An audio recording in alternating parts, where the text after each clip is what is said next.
Did I figure it out? I think I figured it out. See, they let you schedule these in advance, but they don't actually tell you how to start. Ooh, that's going to be a problem. All right, got some echo going on here. Let's see. Let me mute myself here because this is not in real time. No, and look, if you happen to be watching me, I'm just starting early so I can figure crap out. That's it. I'm not answering any questions until it's time. I sound really loud. Let me turn down my gain here. Um, if you're there, hello, send me some notification in the chat so I can see how this chat thing works. Oh, hi Rob, how's it going? I shouted you out on Wednesday. That was just yesterday. Yeah, I shouted you out for your review of that not an air conditioner.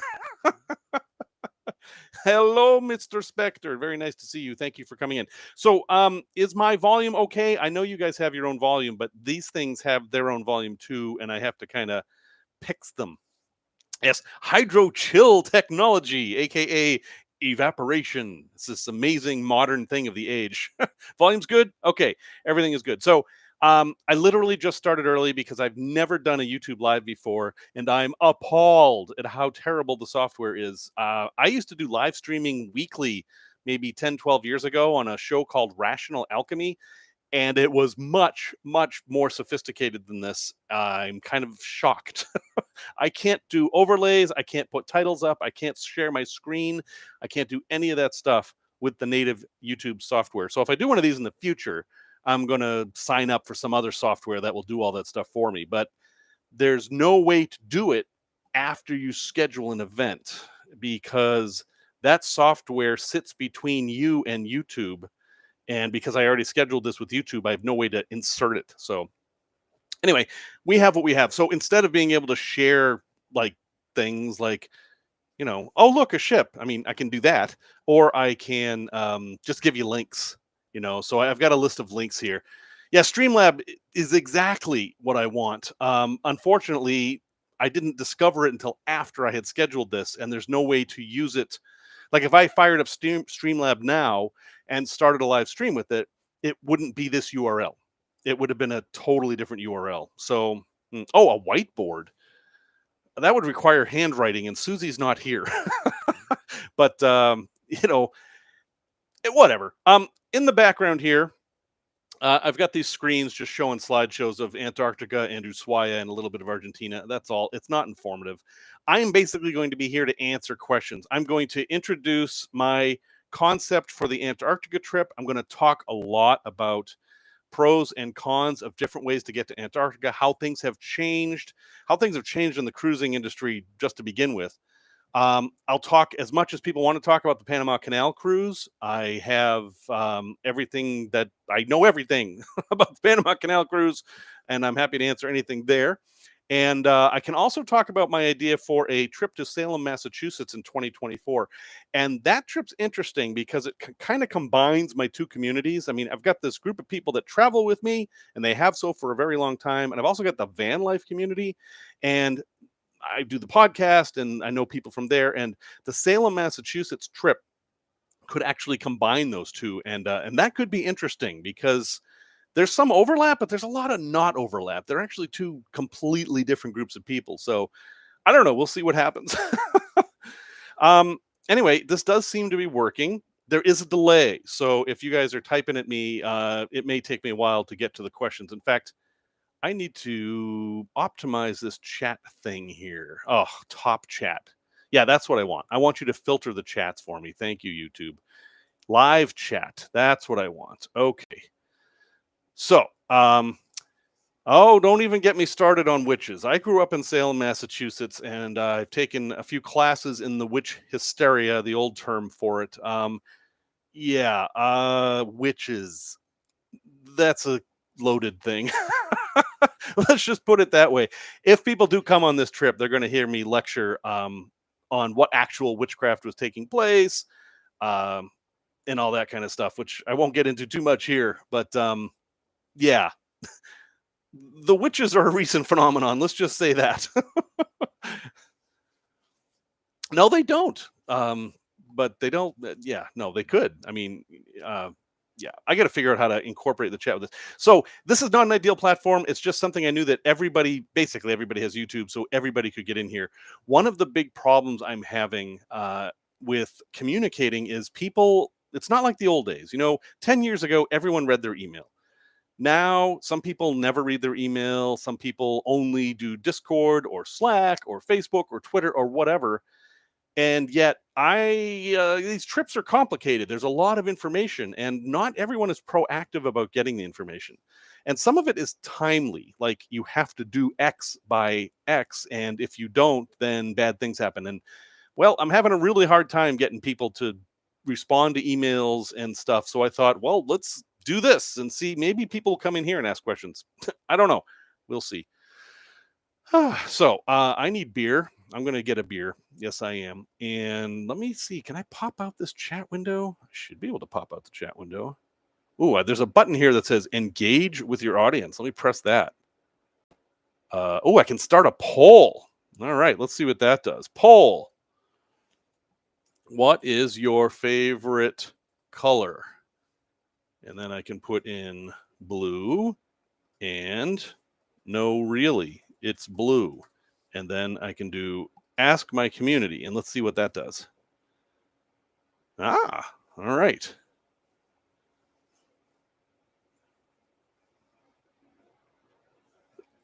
I'm all right with the pole dance button. I mean, if we had one of those, that would be fine. I think the fancy software that you pay for will actually give you that button, because some of the stuff it does is it's a little bit odd. Let's see. Oh, there's a way for you guys to give me money. Yeah. That's been happening a bit too much lately. Kabuki. Is that Kabuki from Kentucky by any chance? It's funny. I see your YouTube names. I don't actually see your real names. Start Q&A. What the heck does that do? All right. This is the start start of a Q and A. You know what's weird is I've got these headphones on, but there's literally nothing for me to hear. I can't hear you. So, but I have to have them on for the microphone, because I can't even change the microphone in this. The microphone that it uses is linked in the Chrome settings, and I'd have to change the Chrome settings and restart the browser. It's crap. All right, so I just started a Q&A. What did that do? This is the start of the Q&A. I don't know what that does. Can you guys interact with that? This is the start of the Q&A, because once I put that up, I can't do anything. I have lost. What is this here? What does this do? Beats me. I'm going to end the Q&A because it appears to have killed the chat. I'm glad that blue is your favorite color. That's excellent. I had a feeling it might be. It says ask something else. So interesting. So I don't think there's going to be enough people here that I'm going to have to worry about monitoring the chat terribly. I think I'm just going to leave it as is, and that way, it'll just be a normal chat. The only difference is that you'll be able to hear me, and that's it. So I don't know. It's kind of weird. That's how I am. Yes, sir. Yes, indeed. If you guys want, I'll put that thing back. I mean, I don't know. We'll see. I've still got 5 whole minutes here. Okay, so let's see. I have expedition tours to Antarctica as a link. I have the trip that I am going to go on as a link. I have Panama Canal as a link. I don't have anything for Salem because I'm going to have to create it all. There's no tour that we're going to be doing. Those of you who have listened to my podcast recently understand the problem with that word. The trip. That would be an interesting poll. How do you pronounce the word tour? Or what does the word tour rhyme with? Maybe. All right. We're going to do an experiment. I'm going to do a poll for what does the word tour or. Yeah, we're going to do that. Let's do this. So here's the poll. Starting the poll. What does the word tour rhyme with? And the first answer is tour. The second answer is fur. And the third answer is tour. Sewer. Yes. And Okay, here we go. This is an important poll. I want your answers on this one. Ready? There we go. Boom.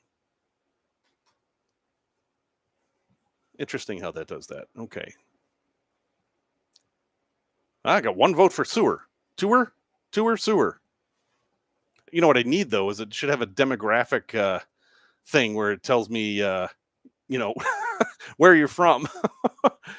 For those who don't listen to my podcast, I have been criticized recently about my pronunciation of certain words. One of them being tour, god damn it, and the other one being composting, where I will often say we're going to make some compost by composting this stuff, but when we refer to toilets, I always say composting toilets.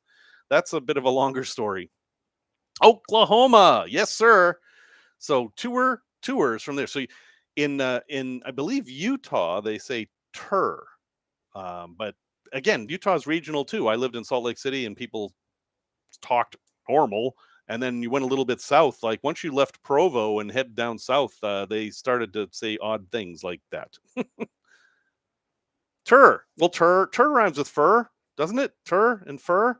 We're gonna have another poll to see if tur rhymes with fur. I think it does. Let's see. So how does this work? So then I just hit end poll and the results will show up, right? There we go. All right. Congratulations to the 14% of you who said tour rhymes with tour, because you are correct. At least as far as the way I used to speak. I don't really talk like that anymore because I moved and I don't live anywhere near Harvard Yard. And I grew up near Beverly. Beverly. That's how we said it. Beverly. There was Beverly and Peabody and Marblehead were kind of the cities around me. Lynn was just to the south, but Beverly, Peabody, Marblehead, and Swampscott. You know, Swampscott. You know Swampscott, right? Swampscott. That's where Mary Baker Eddy was from. Yes. Okay, I have 2 minutes, and I'm going to go get a beer. And I'm going to award 10 points to the first one of you who can tell me that why a beer is known as a step 2. 2 points. 10 points? I'll give you 10 points for step 2. All right, I'll be right back. I would play music. Oh, maybe I can. Can I play music on this? I don't know. Tough.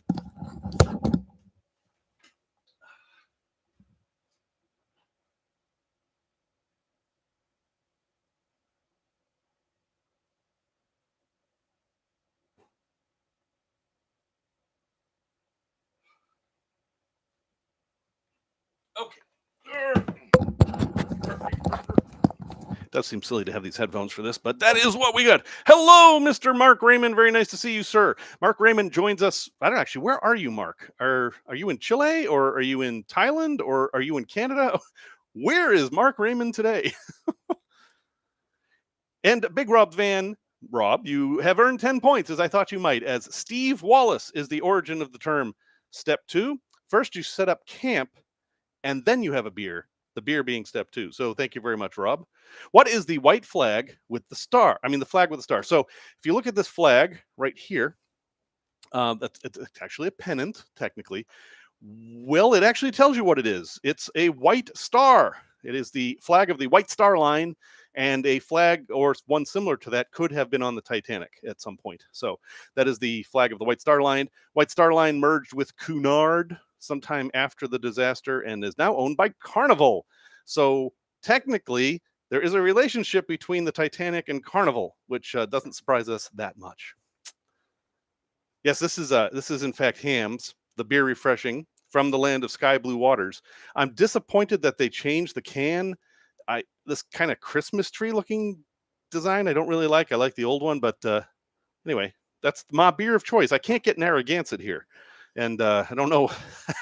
I think my dad, who's in the chat, is the only one who knows what Narragansett is, but maybe not. Oh, that is bad. It's a crown. That's a crown? Yep. All right. It's a crown, but it's got Christmas trees in it. Or are those spear tips or something? Oh, and Mark, you're in Chile. I'm glad to see you're in Chile. We may talk about Chile a little bit here because one of these trips here actually does go to Chile, but I don't think that close to you, but we'll talk about that. Oh, it's 5:01. All right. So we're officially started here. So cheers. Thank you, everyone, for coming to this. My very first Ask Me Anything. Now, Ask Me Anything's AMAs are usually famous celebrity type people fielding questions from folks. That is not what this is. I am here to simply answer any questions you might have about anything I'm involved with, especially the upcoming cruise. That's the thing that has the most information that needs to be dispensed. If you are, for example, if you do not have your passport yet, you should be panicked right now. And I'm happy to expound upon that. Also, would like to talk about our plans for the upcoming Antarctica trip and a possible trip to Salem, Massachusetts next year, 2024. And then whatever the heck else you want to talk about. If you want to talk about lithium iron phosphate batteries and vans, I'm good with that too, because the van life community was invited to this as well. Big Rob, excuse me, is here. He's building out his van. And he's a very brave soul doing van life in Oklahoma, where it is significantly warmer than here. So I have to look at the chat occasionally, and it's a little bit of a strange thing here. I have a green dot on my screen, and that's what I look at. That represents you. So to give you the proper eye contact, I have to look at the green dot. But I also have to read the chat, which is down here. So that's what's going on when I'm not looking at the camera. I'm reading the chat. So we've answered the flag question. I'm really surprised that this is a crown, but I kind of see it now. I still like the old design better. Um, I'm nodding as you said the descriptions. Oh, good. Okay, nodding is good. Do you need to bring underwear on the cruise? That is entirely up to you. I do believe that if you don't wear anything at all, you may get a word. But it's a good introduction. Let's. Can someone post the questions for me? I don't have a channel. Hold on a second. I'm getting questions from somewhere else. Don't need a channel, just a Google account. Okay, so some people have, see, even YouTube, there is no one way to communicate with people because not everyone has the same thing. So even YouTube, like everybody's got YouTube. The way they ask it is to sign into your channel, and not everyone has a channel, even though they technically do, because every Google account comes with a channel. You just might not know that. So some people can't even log in here, which is a shame. I tried to open it up to the world, but I couldn't find out. Anyway, like I said, first time experiment. But let's talk about dress codes.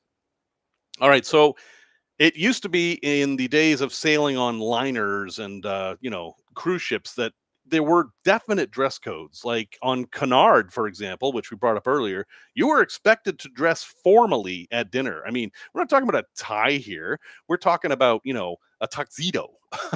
And women had to wear gowns. I mean, that was just expected. And to some extent, Canard is still stuffy like that. These days, especially on Celebrity, the dress code is much looser. There is a dress code, but it's kind of a suggestion. So, in my groups, we have decided that we are not going to care so much about that. We're much more interested in people being comfortable. But in the daily program every day, there will be a listing of what the day's basically dress code is, even though it isn't one. Casual for men, they suggest slacks and a polo shirt. That's casual. And then the other nights are called evening chic, and maybe a blazer and a tie and a dress shirt for men. And as I always say, women always know what to wear, but something a little dressier.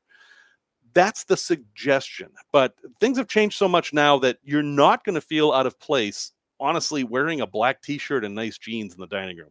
I mean, you might get some glances from some people, but that's their problem. It's not going to be a problem in our group on my trips, and nobody's going to stop you at the door and say, "Sir, I do not believe your Slayer shirt is appropriate for the evening. Could you please go change?" It isn't going to happen. Now, if you go there in flip-flops and a muscle shirt or something like that, yeah, a wet bathing suit, you'll probably get a talking to. It'll be very polite, but generally, just try not to be a slob. That's the dress code. You know, um, my take on this whole thing is that Hawaiian shirts are always formal wear. That's how I handle it. And everybody can wear a Hawaiian shirt if they want to. And I know there's this community of like kind of nasty people who've adopted these as their uniform, but screw them. They don't get to take this. We're owning the Hawaiian shirts. They're ours. Okay. So, any other questions of that? As far as whether you wear underwear or not under that stuff, that's completely up to you. Okay, welcome, Wild Hair. I apologize. I don't actually know who you are because now I have to do this whole cross-linking thing of this is their name here and this is what's their real. So I don't know. So if you want me to know who you are, you can tell me, but it doesn't matter. Okay. Um, Let me just launch into my ideas for Antarctica. Now, like I said earlier, I don't have the ability to share screens. I can't give you a presentation because the YouTube software won't allow that. I find this very frustrating. But I did prepare a bunch of links. So if you're looking for information on the Alaska cruise that right now I think is the one we're going to do, here's the link. I'm going to paste it in the chat. Now, this let's talk about Antarctica. For anybody wanting to go to Antarctica, you have to realize that this is not a simple thing. This is not like going to Nassau. It requires time, it requires money, of course, and it requires some stamina. Let's call it that. There are four ways to get to Antarctica that I know of. Four. Oh, okay, gutter junk. That's two. I still don't know who you are. It doesn't matter. Okay. It's four ways to get to Antarctica. Number one, sail your own vessel there. Yeah, if you have a sailboat, there's nothing stopping you from just sailing to Antarctica, except like you might die. There's that. But, you know. Number two, you can get a job down there. That's another way to get there. Or be stationed there. Be in the military and be stationed there. That's another way to do it. Number three, and the way I did it last November, is to take an expedition cruise. And then number four is to take a cruise. So the thing we need to talk about is what's the distinction there. And next expedition cruise is a small ship that for most voyages, not all, but for most voyages, will simply go straight to Antarctica and then back to Argentina in Ushuaia. It's grueling. You're on this little tiny boat going through the Drake Passage, and the ship is not a cruise ship. It has some of the amenities of a cruise ship, but not all of them. And everything on board is geared towards education. You don't have a whole lot of entertainment going on. There's usually just one bar, and it may only be open in the evenings. There's one dining room. Sometimes it's only a buffet. It's that kind of a thing. If you've done Galapagos with me, that's what it's like. It's that kind of a trip. Okay. That is not what I am proposing. Okay. I like expeditions. I think they're wonderful. I would love to go on an expedition with you all, but we're talking about a minimum of $10,000 invested in that and 2 weeks. And it's complicated because you generally will have to fly to Buenos Aires and then switch airports, hop on another airline that's an Argentinian airline and everything's in Spanish, and then fly to Ushuaia. So I am not proposing that right now.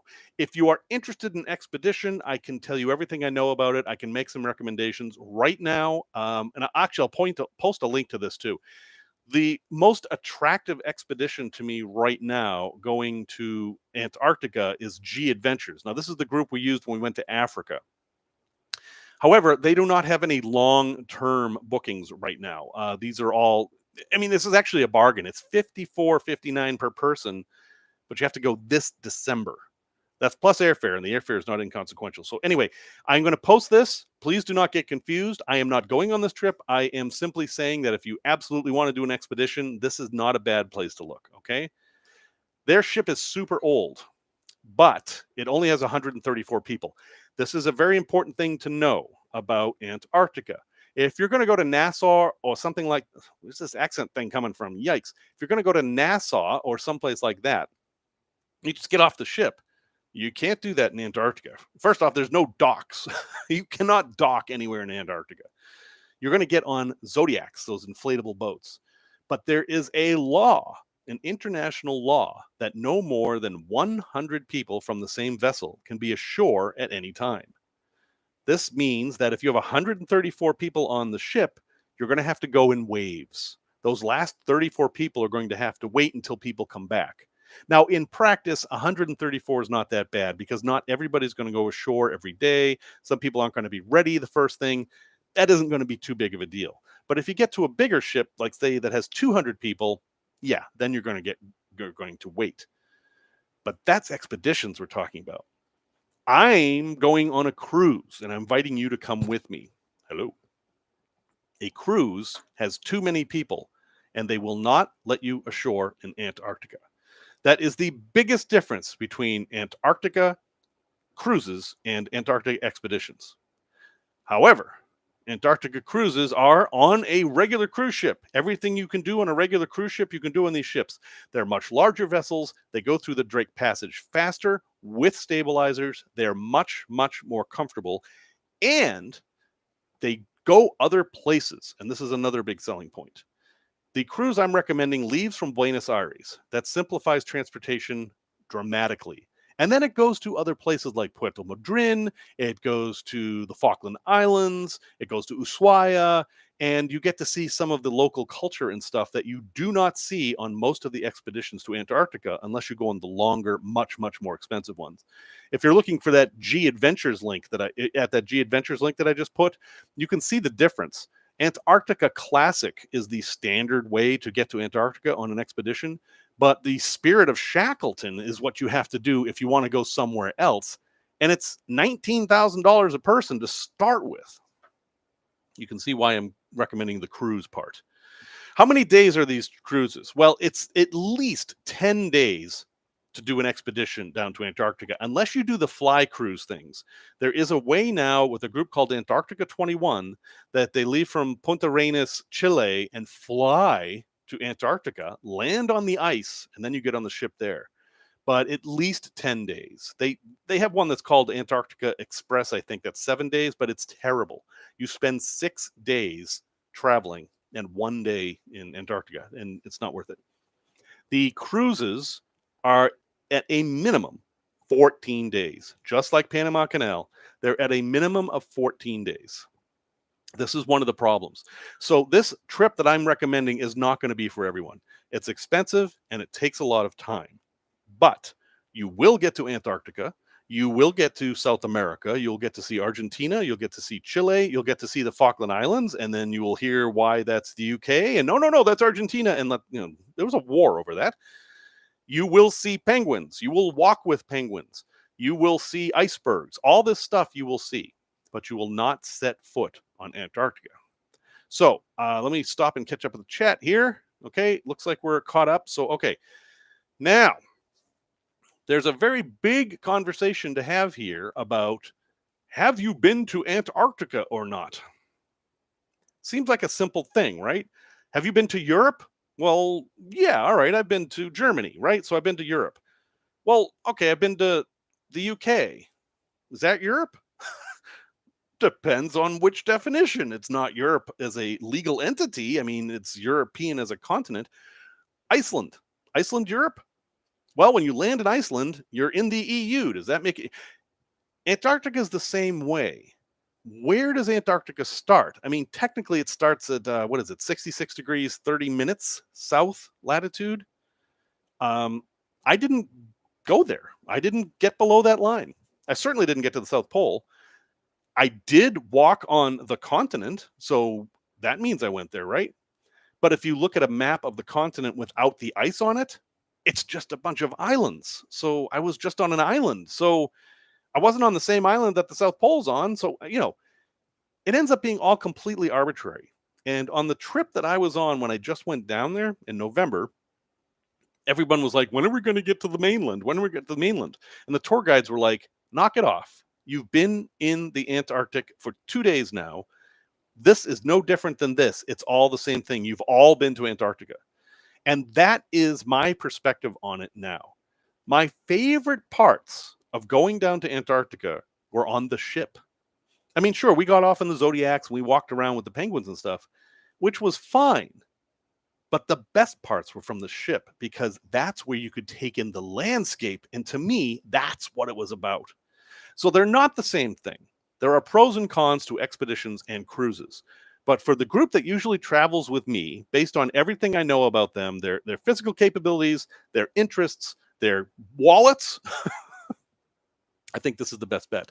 It's that Celebrity Cruise, February 1st, for 14 days, leaving from Buenos Aires and returning to Buenos Aires.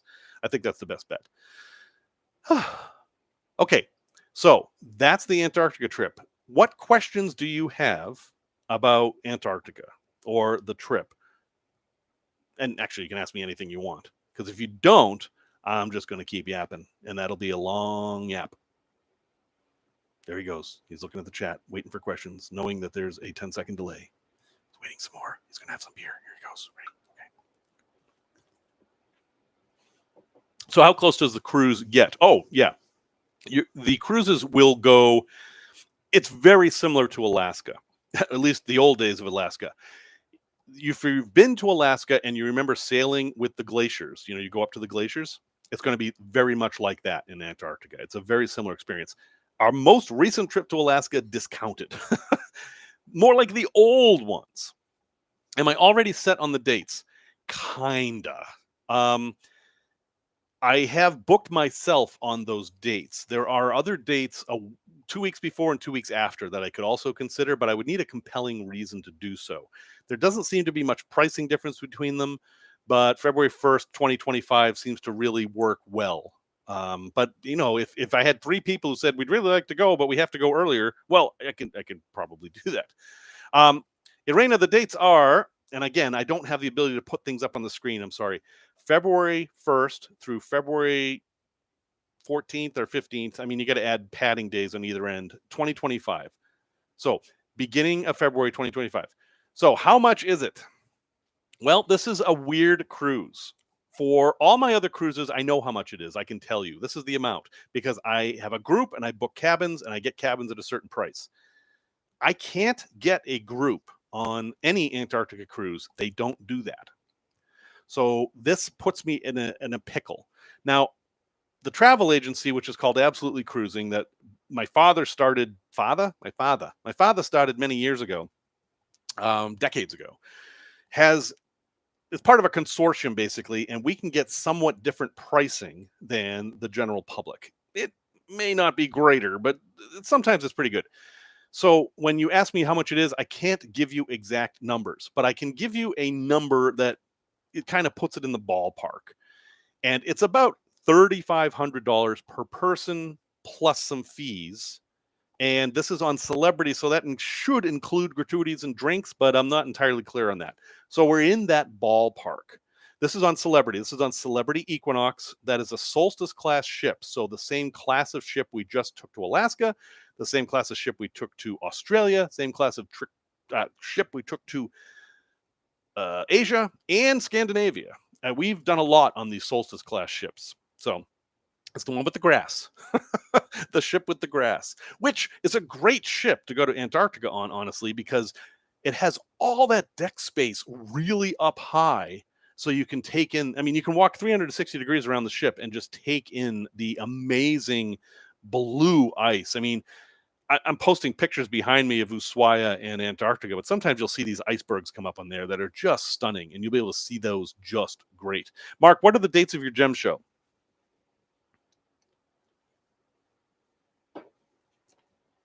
And while I'm waiting for him, refundable deposit, maybe. So the way it works now with cruise lines is you get a lower price if you have a non-refundable deposit. I don't know. Because it's not a group, things are weird there too. Sometimes you can do a $50 deposit on these, and sometimes you can't. Antarctica is weird to begin with, and not doing a group is even weirder. So it's a little tricky. Yeah, you could do a gem show on the cruise. Oak did that. Was it Scandinavia? Yeah, on Scandinavia cruise, he did a little gem thing. That was pretty cool. Oh, let's see. Do I get sick of seeing penguins on a cruise? I do, honestly. I found the penguins annoying. Everybody loves the penguins. Okay, I'm weird. A lot of people go to Antarctica just to see the penguins. I was mad at them for messing up the snow and the ice. I would rather there weren't any penguins. I'm not going to do anything about that. But honestly, my favorite landscapes were the ones that didn't have penguins. But if you are going for penguins, you will see penguins in Antarctica, and you will be able to walk amongst them at least 2 different ports, Ushuaia and Puerto Madryn. Both of those have penguin tours. I think the Falklands might have some penguins too. Okay, Mark. Yeah, let me know. I mean, if you guys definitely know you want to go, I mean, the dates are flexible-ish. I mean, we're talking 2025 here. Okay, so it's like 18 months away. Yeah, so there are penguins in the Falklands. So you will see penguins. There's no doubt about it. You will see whales. You don't just want to talk about the wildlife in Antarctica. We saw an incredibly rare species of dolphin while we were there. We saw all the seabirds. Like, there's a list of seabirds that live in Antarctica. We saw them all. We saw lots of different kinds of whales. We saw orcas, sea lions, and three different species of penguins at least. You will not see the really big emperor penguins. Those live much farther south. So if you want to see those, that's a whole special thing. They have special expeditions just to see the emperor penguins. But you'll see chin straps, which are the cute ones that look like they have a chin strap, and you'll see gentoos, and you may see Magellan penguins if you see them up north. And what's the other one? Chinstrap, Gentoo, and Adelaide. Adelaide. We saw all three of those. Those are all called the bushtail penguins. We saw all of them. And they kind of like each other. They will even merge their colonies together sometimes. Oh, and Mark's got penguins in the neighborhood. Mark lives in Chile, as I said. So there you go. Um, Flights. Now, Matt brings up a big point. Now we're talking about 2025 yet, which we can't see, but flying to Buenos Aires is not cheap. It is a significant expense. So you have to plan on that. For me, the way I got to Buenos Aires was I left from Atlanta. So I took a flight to Atlanta and flew from Atlanta to Buenos Aires nonstop. I think that's probably what most folks would do. And I think for me, I think if I remember correctly, it was $1,100, but it looks like it's even more than that now. Flying is up in the air, folks. I can't give you any promises about flights or anything. But another nice thing about doing the cruise ship rather than the expedition is that you can book your airfare through the cruise line. And I never recommended that in the past, but now it's a really good deal for two reasons, or three at least. One is that you don't have to pay until you pay for your cruise. So you get to book the flight and book your seat and have a reservation number and everything, but you don't have to pay for it until you actually sail on the cruise. That means if something happens, the cruise is canceled, you break a leg, whatever, you can cancel it, and it cancels the airfare too, which is not so easy to do if you book direct. Also, they seem to be cheaper. Somehow the cruise lines are getting cheaper fares than I can get much of the time. So that's a good thing too. And it bundles everything together in this one nice package that you can insure through the cruise line if you want to. In the old days, you'd have to insure, well, you didn't have to, but if you took the cruise line insurance, you'd have to insure the cruise with them. And then if you wanted to insure your air, you'd have to do that with somebody else. Now you can bundle it all in the very simple cruise insurance. Although there are other ways to do insurance too. We can talk more about insurance. I found this site that I really like for insurance that works out well. Although because I'm technically a travel agent, I have other resources, etc. So, and again, you're going to Buenos Aires. Also, it goes to Uruguay. You get to go to Montevideo too, or Montevideo, depending on how you want to pronounce that. So you get to add that country too, which I love Uruguay. I thought Uruguay was the greatest thing. I've not been to Montevideo, but boy, the one day I spent in Uruguay made a huge impression on me. Okay. All right. Looking for questions. Let me see. Did I miss any? Okay. Airfare. We got that. How soon do we have to book? Okay. This is the weird part about this. So, I originally was going to do a group right away, but groups expire. So when I create a group, like the way creating a group works is I'll say, I want 10 balcony cabins and 15 outside cabins and 6 inside cabins, whatever. And they will say, okay, we'll give you these and you can have these at a certain price. And they must get a deposit on them for you to actually get them. Okay. So then I go to you guys and say, hey, here's what I've got. And then you give me a deposit and then boom, I get that cabin. But after a certain amount of time, those expire and they're basically options if you want to think of them that way. And if I don't get a deposit on them, they go away. Well, because this cruise is in 2025, I didn't want to do it too early because I didn't want to lose my cabins, 18 months or even 2 years before the cruise. Instead, what I found out is they don't do groups on these. There aren't any groups. So that means I don't have group pricing for you, but I can maybe get you. I'm sorry, I said that wrong. I don't have my own cabins in a group, but because we belong to this consortium, we might be able to get group pricing. It's tricky. That's why I'm almost going to have to do this on a case by case basis when it comes to price.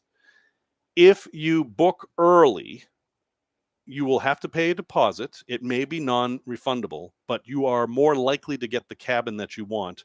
And if the price goes down between now and final payment, which is 75 or 90 days before the cruise, you can adjust and get that money back usually. So, um, that would be the reason to book now. Or you can wait and see what happens.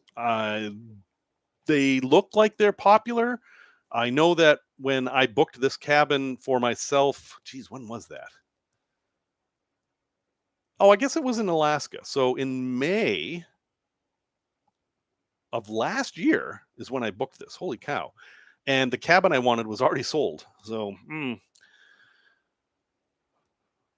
yeah. Could I pet or hold a penguin? Not in Antarctica. Um, you can't. You're not allowed to interact with the creatures down there at all. I don't know what the policies are in the other places. It's possible that there might be a place where you could hold or pet a penguin. I know, where you can do that, honestly? You can do that in Chicago. We just did that, actually. The Adler Planetarium has a program where you can go early in the morning, not the Adler Planetarium, next door, the Shed Aquarium has a program where you can go early in the morning and sit and have your picture taken with a penguin and pet him, and he'll poop all over you, and it's not the best thing in the world, but Jen liked it. I took pictures, and I'm like, yeah, it's okay, you touch the penguin, I'm going to be sitting over here because I've seen what they can do. Baby sharks, yeah, you can pet all the ones you can catch, absolutely. Yeah, there you go. My mother was bitten by a penguin. Have you ever seen the mouth of a penguin? Let's see if I can find a good example. Penguins are penguins are a little bit horrifying. Let's see. Oh, I lost you guys. Where are you? All right. We'll close that window. Close that window. Close that window. Wow, there's a lot of windows here. Hey, look, it's Big Rob. Okay. Where'd you guys go? Oh, there you are. Okay. Whew. Here you go. Oh, thank you, Google. Oh, whatever. Is that even going to work? Why does every URL have to be a novel? Anyway, you can just Google penguin mouth. That's not going to work.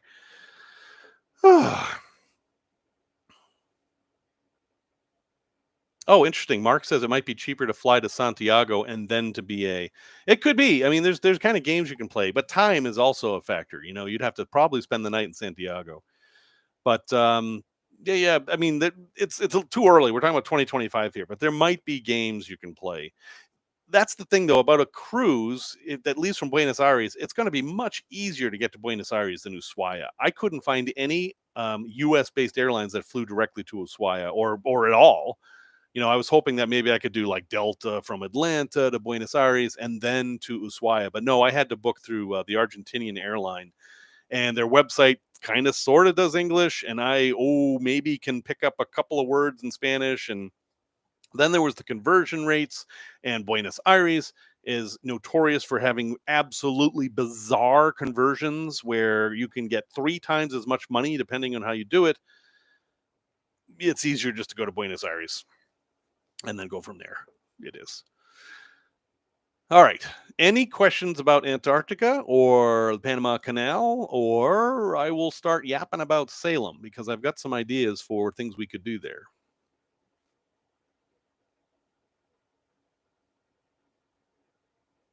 Well, so my dad just said big pre-party at Mark and Oak's prior. So Mark and Oak have traveled with us for a long time. We know them well. I have a case full of gems that they are directly associated with. And yeah, they have space for us and lots of dogs. So it's not impossible. We could coordinate and do like a little trip over to Chile and visit with the dogs. That is not impossible. Oh, let me see. Jeffrey, are plans for a trip led by you for next year? We have to put in vacation in midsummer. Okay, so that's a question about Salem. So, Joe, I am looking at doing a trip to Salem, Massachusetts next year, either in June or September. And unfortunately, I don't have dates. Those months I pick particularly because I want to be there when the temperatures aren't terrible and when there aren't 8 million kids. So I also don't want to deal with October because my Salem is not haunted happenings. That is not my experience of Salem. Haunted happenings where the entire town becomes Halloween town was not a thing when I was a kid. Now, I grew up in Salem. I've taken courses on the history of Salem. I went to school in Danvers, which most of you would pronounce Danvers, which is actually Salem Village, which is where the witches lived. There's a lot of unusual stuff there that the tourists don't get to see. I would take us there, take us to the Rebecca Nurse home, take us to some of the old homesteads. I would give you a tour of the history of Salem, including all the amazing firsts that happened there. The first elephant in the United States was in Salem. The first millionaire in the United States was in Salem. The first phone call, the first commercial phone call anyway, took place in Salem, Massachusetts. Salem was a much bigger deal in the history of the United States than it's given credit for because it's overshadowed by this horrible couple of years of Puritan fear and greed and all this horrible stuff that went on during what we call the witch hysteria. I will take you to where the witches were hanged, which is recently discovered. When I was a kid, we thought it was on Gallows Hill, where there's this big water tower. It's called Gallows Hill, but no, it turns out it's actually in someone's backyard on top of a CVS. We'll talk about that. Joe, for length, this trip would be kind of loose. You could come and go as you wanted. I would publish a schedule saying that I'm going to be here on these dates and here's what we're going to do each of those dates. So it could be a week, it could be 5 days, but it would at most it would be a week at most. There's tons to do in New England. This could be a jumping off point for a larger trip. I mean, you could spend months seeing stuff in New England. New England is underrated as a tourist destination, in my opinion.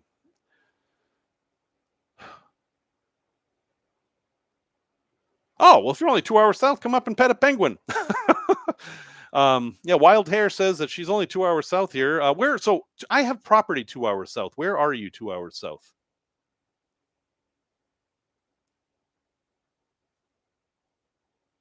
At the time, the lag is terrible. But yeah, if you have, I have this place I call Tiki Bago Land that is in LaSalle County. It's actually in LaSalle Township, which is I-30, where I-39 and I-80 meet, basically. All right. Well, this lag time thing is very strange. So, other things I would do in Salem is take you to investigate some local food. New England has its own local cuisine. Salem, especially. Maybe we'll go to Doobies. My dad is probably the only one here who knows what Doobies is, but Doobies is one of the very few restaurants that's still open from when I was a kid. They serve fried food, but it's really good. All right, let me see. I've missed some stuff here. Oh yeah, well, Chicago traffic I totally understand because I live in it. I live in Lincoln Park. If you look at the map, you'll see this big ring of red in the traffic map. Yeah, I'm in the middle of that. Oh, yeah, Joe. So next, yeah, it's going to be a short, less expensive trip because Antarctica is so expensive. And I will probably do another less expensive trip in 2025 for the people who don't go to Antarctica because I'm expecting a smaller group for that. I love the idea of touring Fallout 4 locations. If you are familiar with this game, Fallout 4, it took place in Boston and it was much more accurate than you might think. I actually did a Fallout New Vegas tour uh, years ago with my kids, and it was amazing how much detail in the game was actually real, right down to the cemetery at the very beginning of the game that was near a bar. Those were identical and actually real, right down to some of the tombstones. That the Fallout series is actually pretty cool in that way, and I know that, and I think it was you, Matt, who said that when you went to DC, you knew how the metro worked because you had played the game, and the metro stations are accurate. Yeah, there you go. You see, yeah, right from Fallout 3. Yeah, so, oh, drink packages. Yeah, I was okay. Yes. So Jessica's question is, when you get a drink package. Now, time out. Some people have never been on a cruise before. When you go on a cruise, they have lots of bars. In fact, if you're walking around without a drink in your hand, there's going to be somebody there trying to put one in it. Okay. And on Royal Caribbean, which is the line we're using to go to the Panama Canal, our upcoming trip in November, drinks are not included. No alcohol is included with the fare. So you have to buy your own drinks. And then when you buy a drink at a set price, like a beer is $8. I hope they wouldn't charge $8 for a hams, but they might. There's an 18% gratuity added to that. So if it's $8, then they add $1.60 to that, and it's $9.60 for the beer. Okay. But they also have these things called drink packages that you can buy. And they're not like a bucket of beer, they're like all you can drink, and they're super expensive. I think the math works out to somewhere about 6 drinks a day is how much you have, 6 cocktails a day is how much you have to drink to make it worth it to get the drink package. But the question is, are gratuities included in that? And the answer is yes. They charge 18% on top of the cost of the drink package to cover the tips. So if you have the drink package, the way it works is you order your drink and you flash your card, and your card has a symbol or something on it that tells the bartender that you are part of the drink package, and then they just bring you the drink, and that's it. You don't have to sign paper. Usually, sometimes they do, but usually you don't. And there's no on top of that gratuity. However, I have been following a lot of the cruise forums, and there is this new thing that's started, and I don't even know how to think about this. People have started tipping on top of the included gratuities everywhere on the ship. And to me, this causes a big problem. So, in the old days of cruising, you would be expected to tip your stateroom attendant and your dining room staff in cash at the end of the cruise. They would even give you envelopes. But then some people started stiffing the bartenders, and there was a lot of problems with that where people just weren't being honest about it. So the cruise line started including it as part of their contract negotiations with the crew. And you will see this now. They're called gratuities or service charges depending on which cruise line you're on. And on this cruise, the Panama Canal Cruise, I think it's $16.50 per person per day that you will be charged on your shipboard account to cover the tips for the stateroom attendant and the dining staff on the entire ship. Okay, to me, that seems like a fairly fair deal. And then, customarily, if somebody went above and beyond, like if every time you sat at a bar, they put your favorite drink down because they remembered you, you would give them a tip on top of that, give them a couple bucks or whatever. Unfortunately, or fortunately, depending on your perspective, a new tipping culture is forming on these ships where people are paying the service charge and the gratuities, and then also paying the old fashioned tips. So if somebody orders a beer, they will pay that 18% gratuity and then also give them a couple of bucks, which is like another 25% on top of that. And that doesn't bother me as much as the people who are giving their stateroom attendants $10 or $15 per day in additional tips. This is great for the crew, and I certainly do not begrudge them any money they make, but it's creating this enormous dichotomy in people who tip. I mean, people who follow the letter of the law and say your gratuities are paid for are now going to be looked at as cheapskates because you have these other people who are paying tons of money in tips. It's just confusing. Tipping is used to be pretty easy to understand on cruises, but now it's weird. So my recommendation is going to stay the same, which is yes, you're going to pay your service charges, and then for excellent service, you can give a little bit of cash at the end of the cruise. I will typically leave some cash for the stateroom attendant and sometimes for a bartender, or I have tipped a maitre d' who helped me sort out a particular difficult problem. That's what I'm going to stick with. So you may see recommendations that you, on top of your gratuities, pay your stateroom attendant another $10 a day, which in the case of this cruise would be $140. I just don't think that's the social contract. I don't think that's how it's going to work. So, yeah, I'm sticking with my regular recommendation. Oh, Bloomington. Yeah. Okay. Cool. Normal. All right. Wild Hare is near Normal, Illinois. Does anybody know why it's called Normal, Illinois? There's a very good answer for it. It wasn't chosen at random. And I'll give you 10 points if you can tell me why it's called Normal, Illinois. And for those of you using Google right now, it's okay. It's just kind of cheating. Yeah, Big Rob mentions that the price of drinks has gone up on Carnival.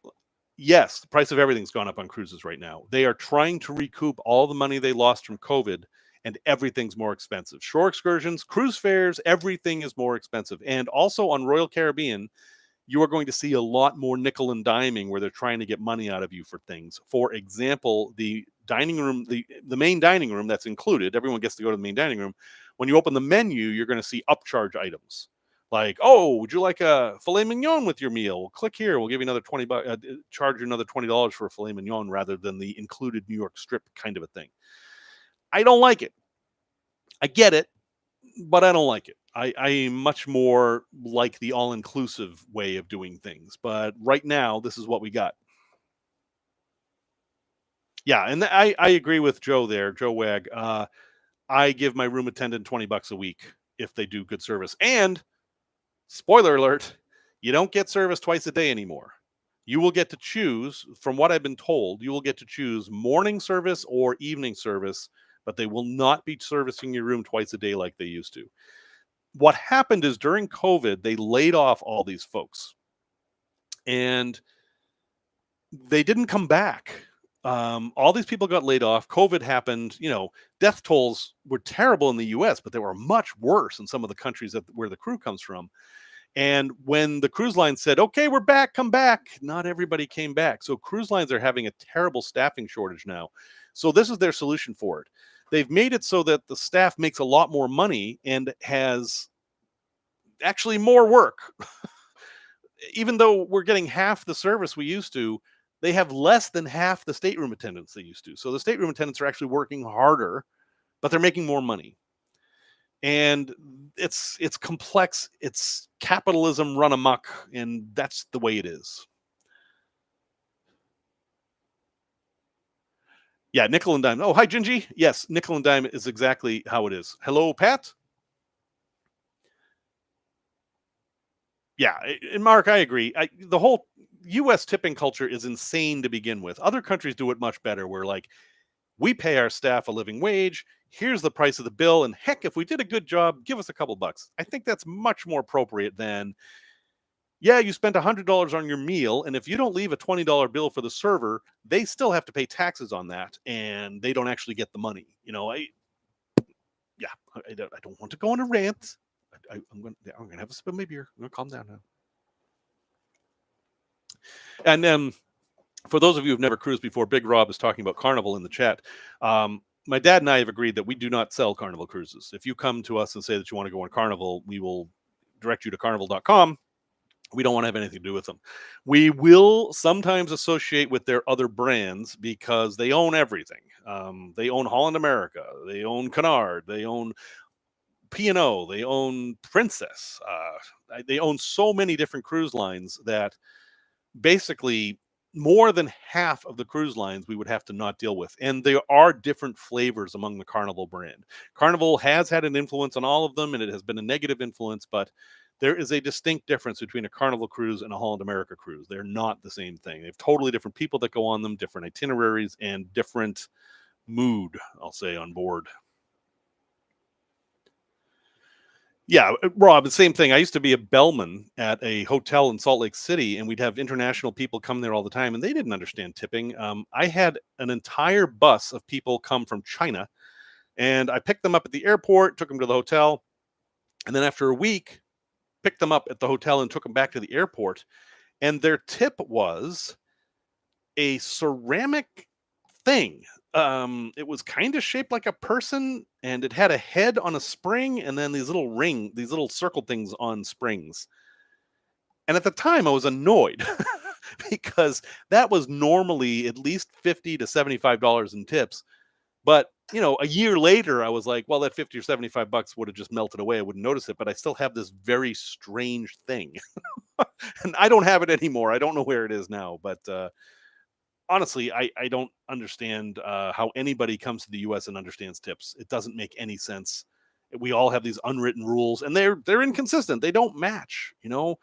I will go get my hair cut, and I go to cheap places. I go to like Supercuts or someplace like that, and I'll sit there, and all that everybody tips is completely apparent to everybody. And some people tip a lot. I tend to tip a lot for my hair person because they didn't kill me. I'm appreciative of that. But other people give them a buck, or oh, it was a $20 haircut. So let's see, 20% is $4. It's all over the place, and I feel bad for anybody who has to work for tips. I mean, sometimes you can make a lot of money doing it, but you just never know. Whew. Oh, so Irina is asking about private excursions we're going to do in Panama Cruise. That is on my to-do list. I have done some initial research, and what I'm looking at doing, and this is not official, so I'm looking at renting a bus for 16 people in Costa Rica for those people who want to do something a little different in Costa Rica. And I'm looking at doing a private excursion it's technically a shopping tour, but it's in Huatulco, which is in Oaxaca, and it'll be a cultural shopping tour. It'll be like South American shopping in the 70s, not Diamonds International and come get your charm bracelet, it's free, and if you bring your cruise card. It's not that. It will be more of a cultural experience. Yeah, it's going to be a tourist trap, but it'll be at least an interesting one. And just getting out of the port area and into Oaxaca is beautiful. So we'll see about that. Hello, sir. Welcome from Australia. What the heck time is it in Australia right now? Computer, what time is it in Australia?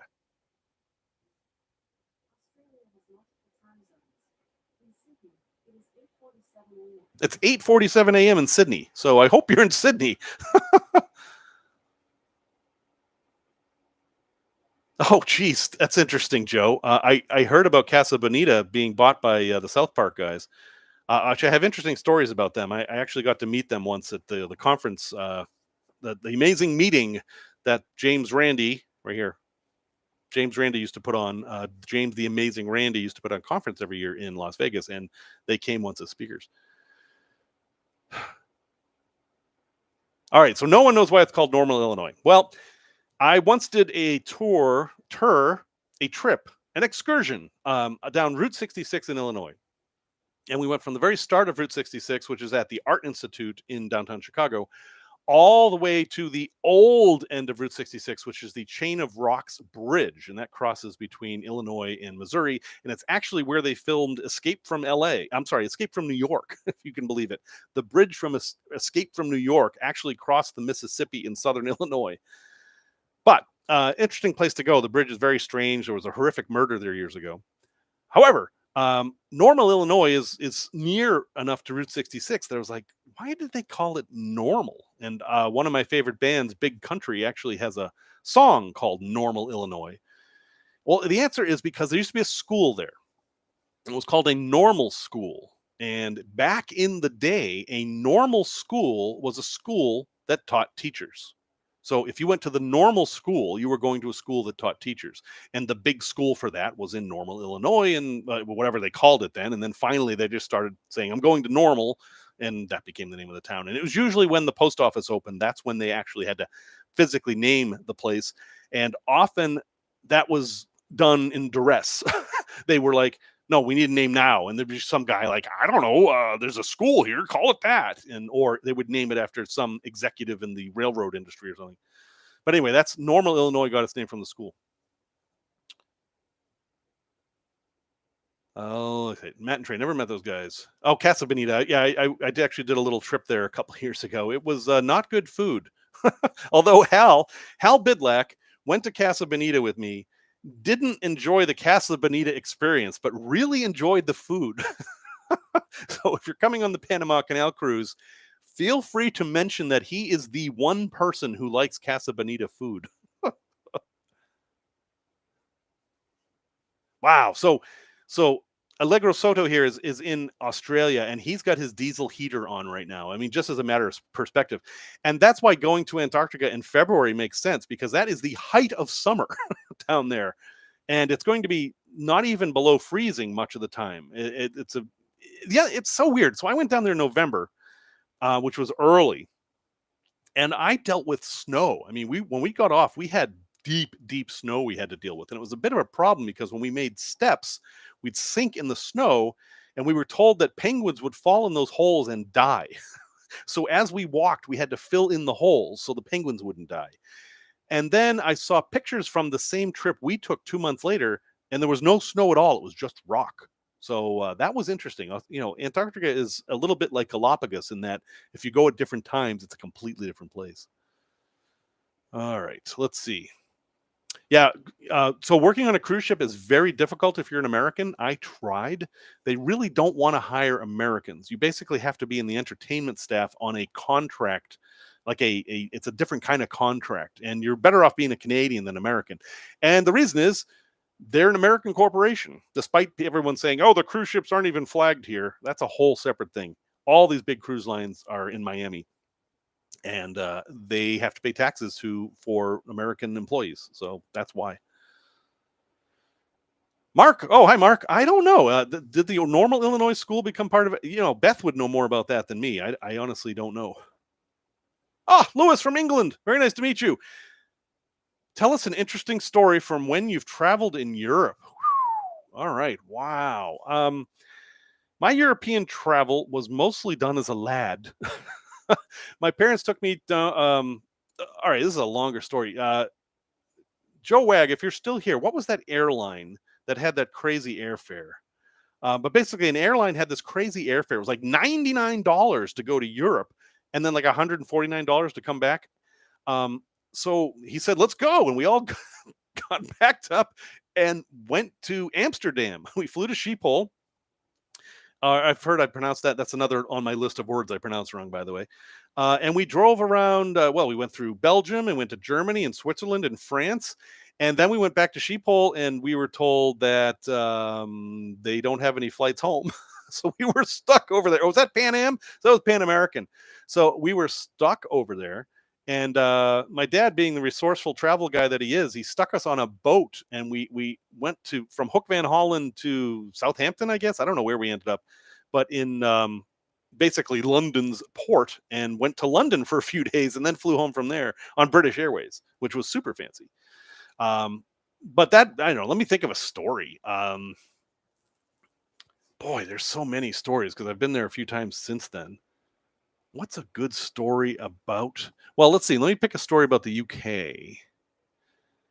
Um, I haven't been to the UK since 1985, but I've been there twice. Hotch, yes. I'm probably pronouncing that wrong. Lewis, how do you pronounce Harwich? Because I know it's not Harwich. Harch? It's something like that. All right, I don't have a good UK story. Boy, that's hard. I'm usually pretty good at coming up with stories, but the UK. Oh, all right. I'll just tell you a little bit of story. I'm going to tell you. I don't have a UK story. I'm going to tell you a little story about Denmark.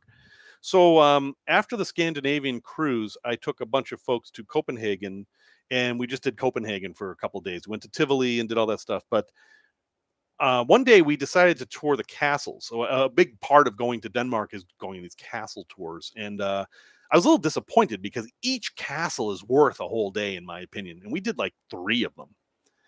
And one of the castles we went to is the castle from Hamlet. Now, I don't know that Shakespeare ever made it to Denmark, but he certainly wrote a play about it. And as we went from room to room in Hamlet's castle, as they called it, they were performing scenes from Hamlet. So in every room, there'd be actors performing Hamlet in English as you toured the castle. It was a very unusual moment. And then we ended up in the dungeon, because it's a castle, right? It's going to have a dungeon. And we're walking around down there and like, oh, you can see this room where they used to keep the prisoners and stuff. And I'm like, tour guides lie. And this is a truth. And I'm sorry, Mark, if this offends you, because I don't think you're one of them, but tour guides lie. They lie. They're entertainers. They're not historians. They're not educators. They're entertainers. And this guy knew that if we didn't show him where they kept the bodies in the dungeon, we'd be disappointed. It was all for storage. It was plainly obvious that all these rooms were just for storage. But no, we got to have a dungeon. And, at least they didn't put in all the fake torture devices. If you've ever been to one of those medieval torture device museums, they're not real. None of those are real. That's all stuff that was made up probably in the Victorian era just to get tourists to come in. Sorry to disappoint you that thumb screws and the rack probably weren't real things. Oh, thank you very much, Valorium Camper. I appreciate you coming. I'm happy to answer van life questions too. I know we've been talking about trips a lot here because I am schizoid. I have different communities that I'm touched with, and they overlap sort of, but not really. So if you get a van life question, I'm happy to talk about what gauge wire you want to use to hook up your lithium batteries. There's so here's another story. If you're sick of me telling stories, well, you can leave. If you see these bricks behind me, these bricks actually have a story. Now, if you look behind me right here, you can see there's a window. There was a window, and now it's bricked up. This building that I'm in is the sausage murder factory. And tours in Chicago, ghost tours, stop here and tell the story about this man named Lutgert. Lutgert was a sausage maker of German origin, and he got the contract to make all the sausages at the Columbian Exposition, the World's Fair of 1893, the White City. You may have heard of the book, The Devil in the White City. Same thing, although I don't think Lutgert is in that book. Anyway, Lutgert made all this money from this incredibly successful exposition, and he decided he wanted to build the world's biggest sausage factory with it. And here I sit. I'm in his sausage factory. I'm technically in the warehouse. There was a big warehouse and a factory. So Lutgert had a wife, and the wife was a little bit more frugal than he was. And she realized that if he spent all his money on the factory, which he did, he wouldn't have any money left for operating costs or inventory or anything like that. And a year after he opened the factory, he had no money. He had to shut the factory down. And he started wooing a rich widow, because that's what you do when you're out of money, I guess. His wife was not happy with this. And to hear Lutgert tell the story, she got so enraged one night that she just left. And he thought maybe she was working out in the wilderness of southern Illinois or something. But her family came by and was like, nah, she wouldn't do that. And long story short, he killed her in one of the apartments, which was his office. It's actually apartment 118 in this building. I don't know if the people live there actually know that that's where the murder took place. And took her into the basement, chopped her up, and put her into one of the sausage vats, and then dissolved her body with lye and other things, and then poured her down the drain. But there were still some chunks left, so he took them out and kind of sprinkled them around the lawn, which is now our parking lot. And as horrific as all that is, she did not get turned into sausages, as they say on the tour, because that's what people want to hear.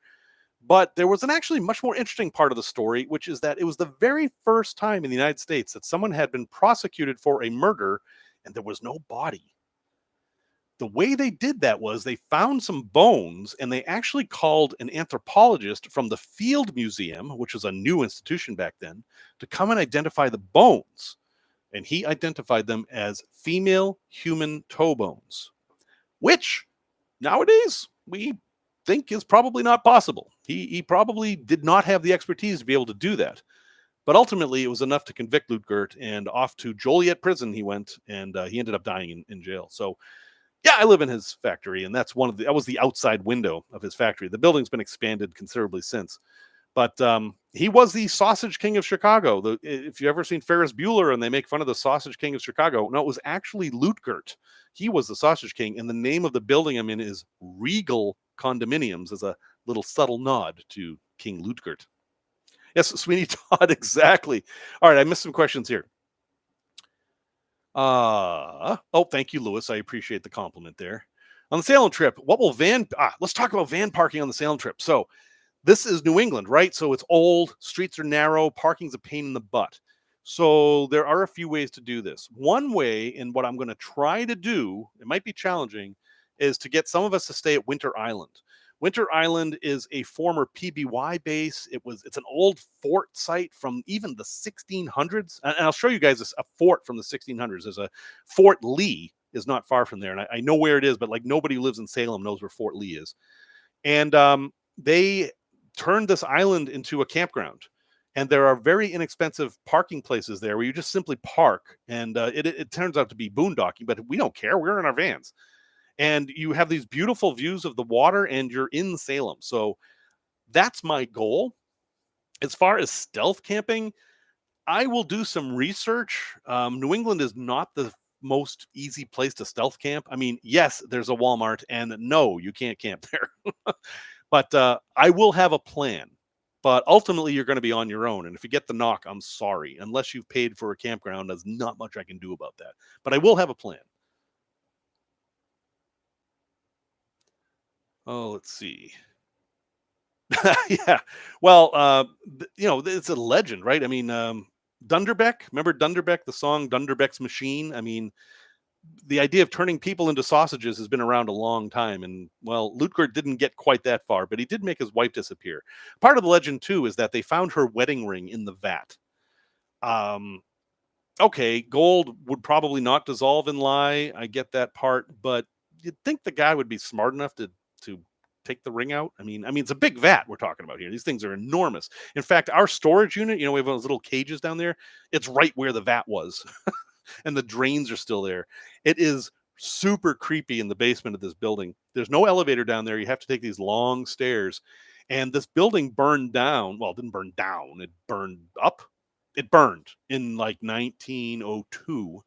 And when you go down in the basement, the wood timbers that hold up the building are still there, and you can still see that they're all burnt. In fact, well, I don't know if you can see here, but this wood here, this whole building is timber frame. It's all made out of Wisconsin wood, and the brick walls are this wide, and the floors are held up with these big timbers. It's kind of a cool building, but anyway, yeah, that's where I live.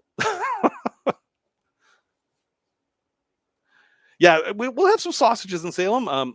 Now, my experience of Salem. Growing up there, I grew up in Witchcraft Heights. I went to Witchcraft Heights Elementary School, and the witch stuff was not the way it is now. Hocus Pocus, the movie hadn't come out. They kind of downplayed it. I mean, not entirely, right? The masthead of the paper had a witch flying across a moon. The Salem Evening News. The high school football team was the Salem Witches. Our school uniforms at Witchcraft Heights Elementary were orange and black. I mean, we weren't hiding it.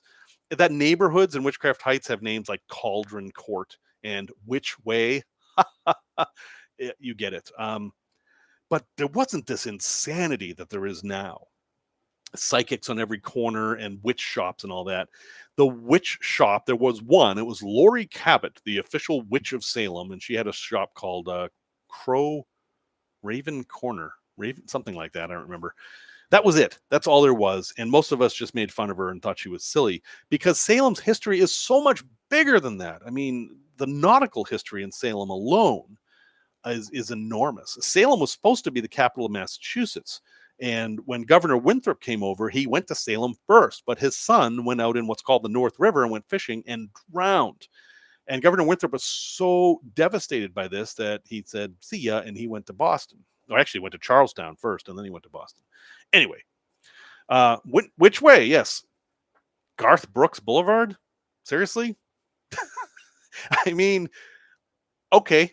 I mean, I guess is Garth Brooks from Oklahoma?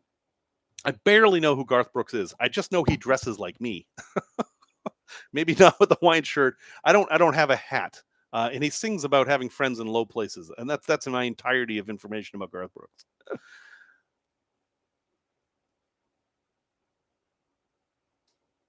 Ow, that sounds very painful there, wild hair.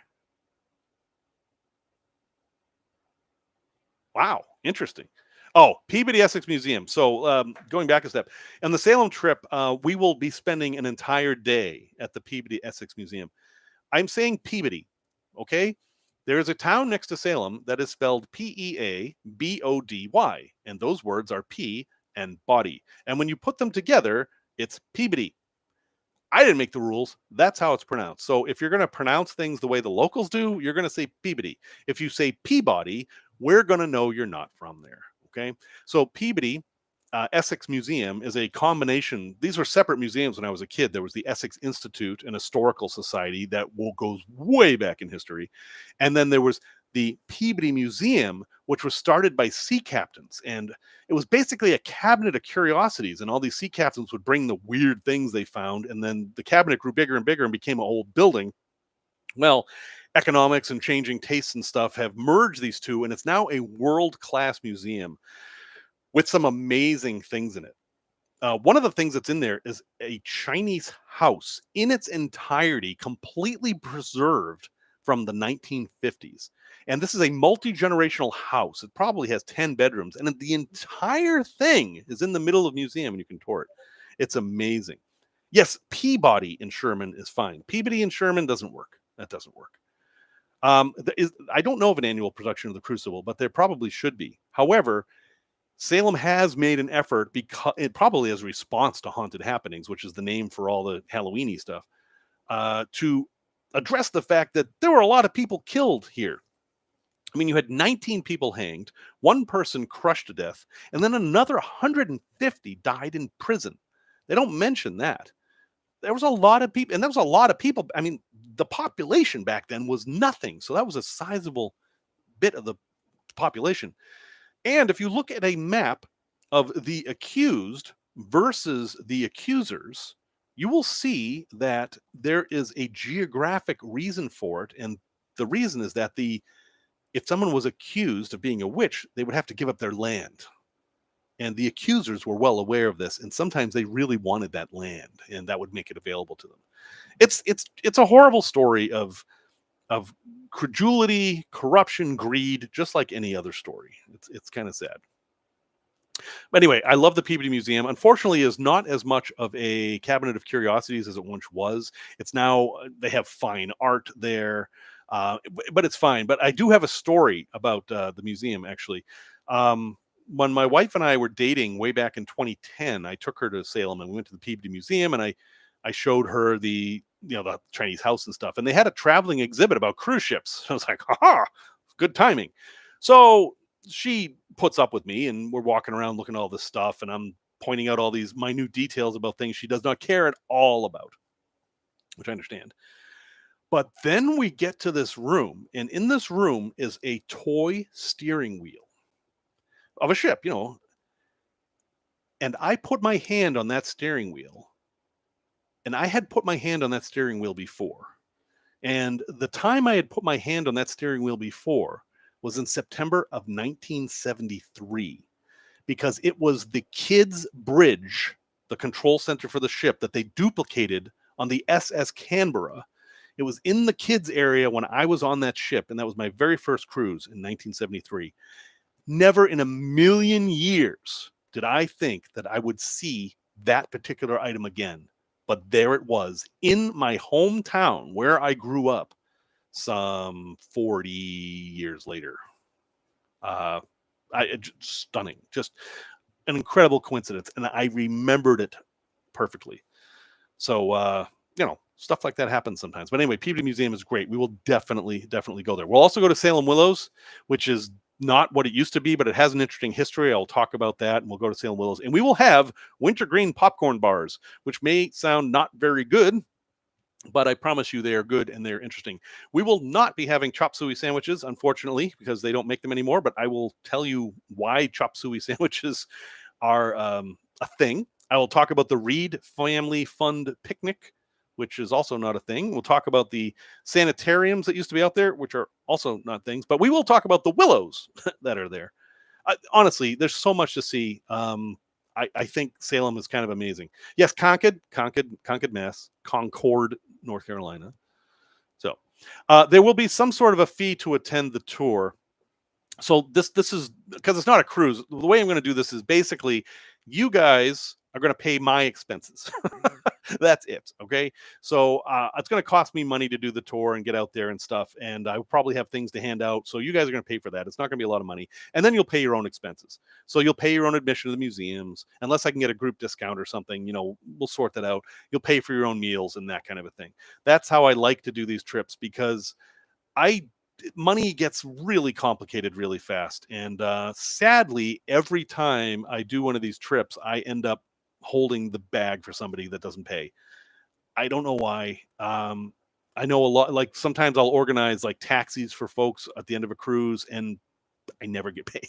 Or I don't not never get paid, but I often don't get paid. So I can't just do that very long. Lobster rolls, we can have lobster rolls.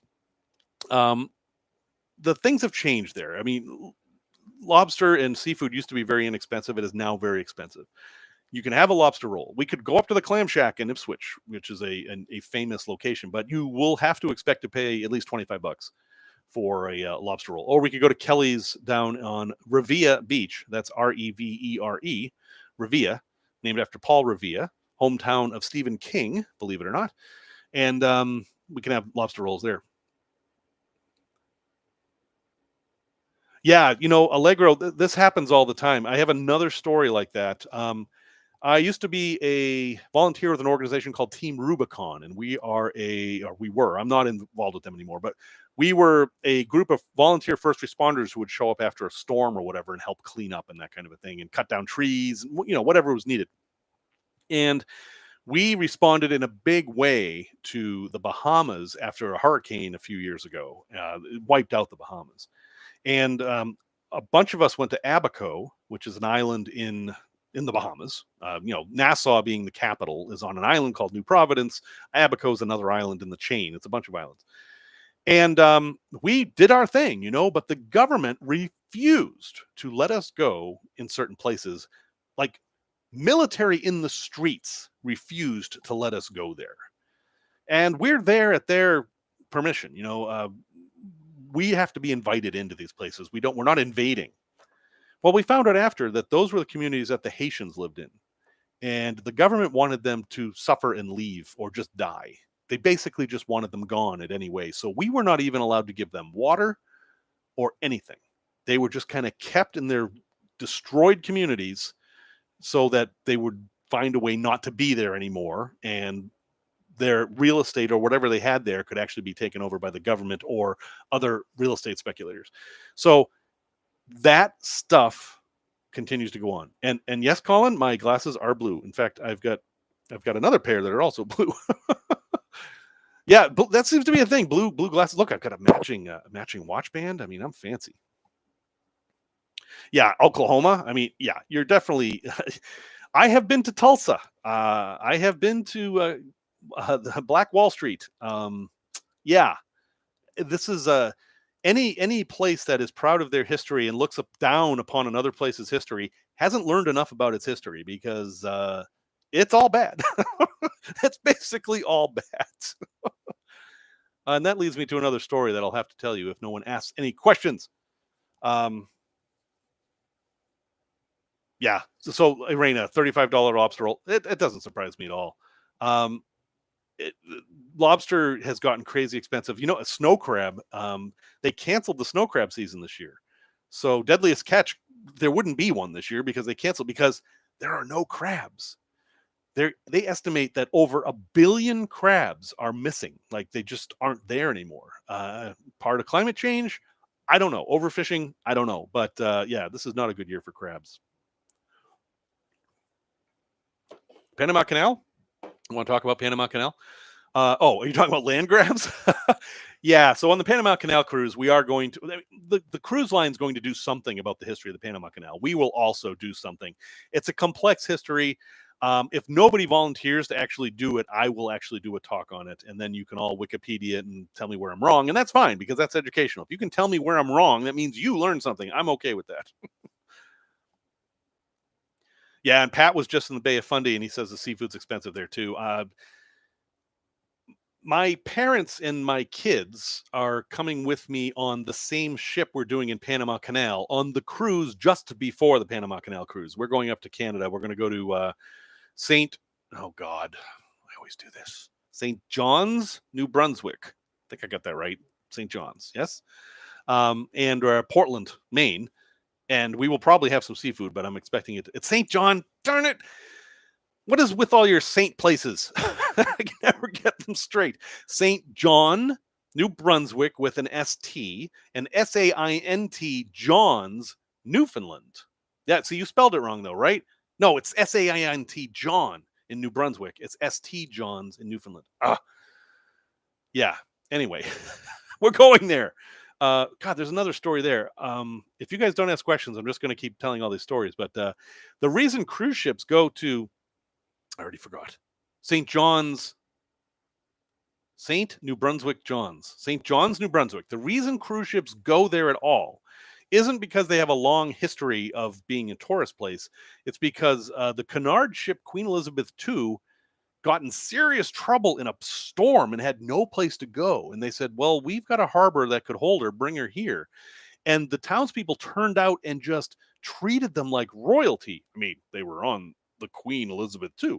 And that started the entire cruise industry there. And now all the Canada cruises go there because it's in a convenient place to stop if you're heading up the coast of Canada. So I've been there a bunch of times, and it's just this quaint little town that it's famous for its reversing falls, and you can take tours to the Bay of Fundy and see the 60-foot tides and things like that. But it's not a touristy place. It's kind of an odd place to go. So if you do go there, yes. Kelly wants to see moose. Moose.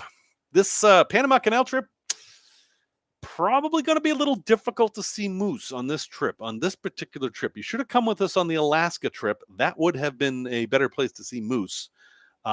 Even honestly, oh, you want to eat moose? Moose are good. I've eaten moose. I ate a roadkill moose in Vermont when I lived there. It's very much like beef. I mean, it's not like venison at all. My wife and I went up to Mount Washington, or that part of Maine. Mount Washington's in New Hampshire. After Mount Washington, we went up to Maine, and we actually did a moose watching tour, very much like a whale watching tour, except it was for moose. And we went out at night with big spotlights and kind of drove around the woods. And we finally, at the end, saw some moose. But in my yard in Vermont, I used to live in Richmond, Vermont, we had moose in the yard a couple times, and they're dangerous.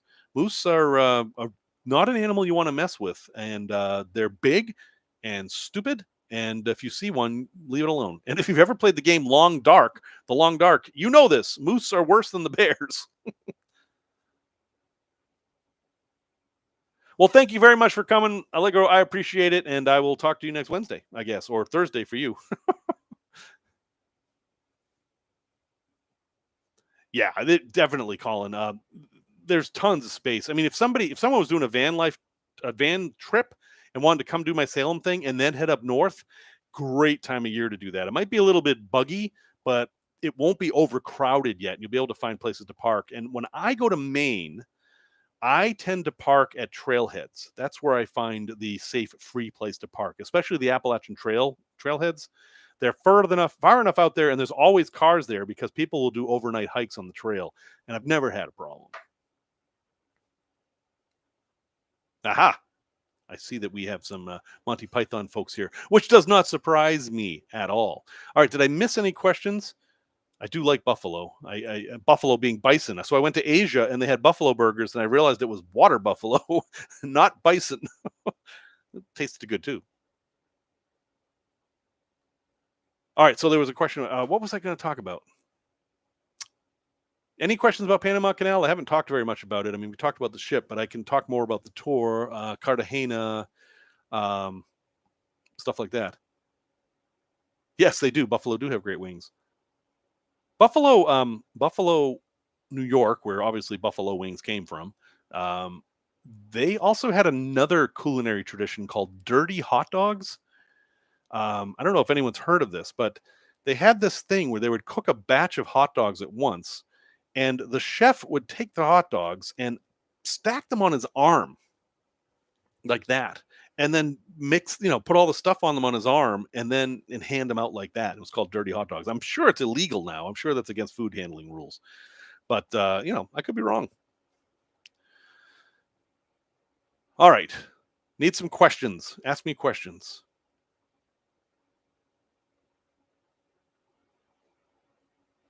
It's hard because I'm the only one who can talk. This is a very artificial, strange environment.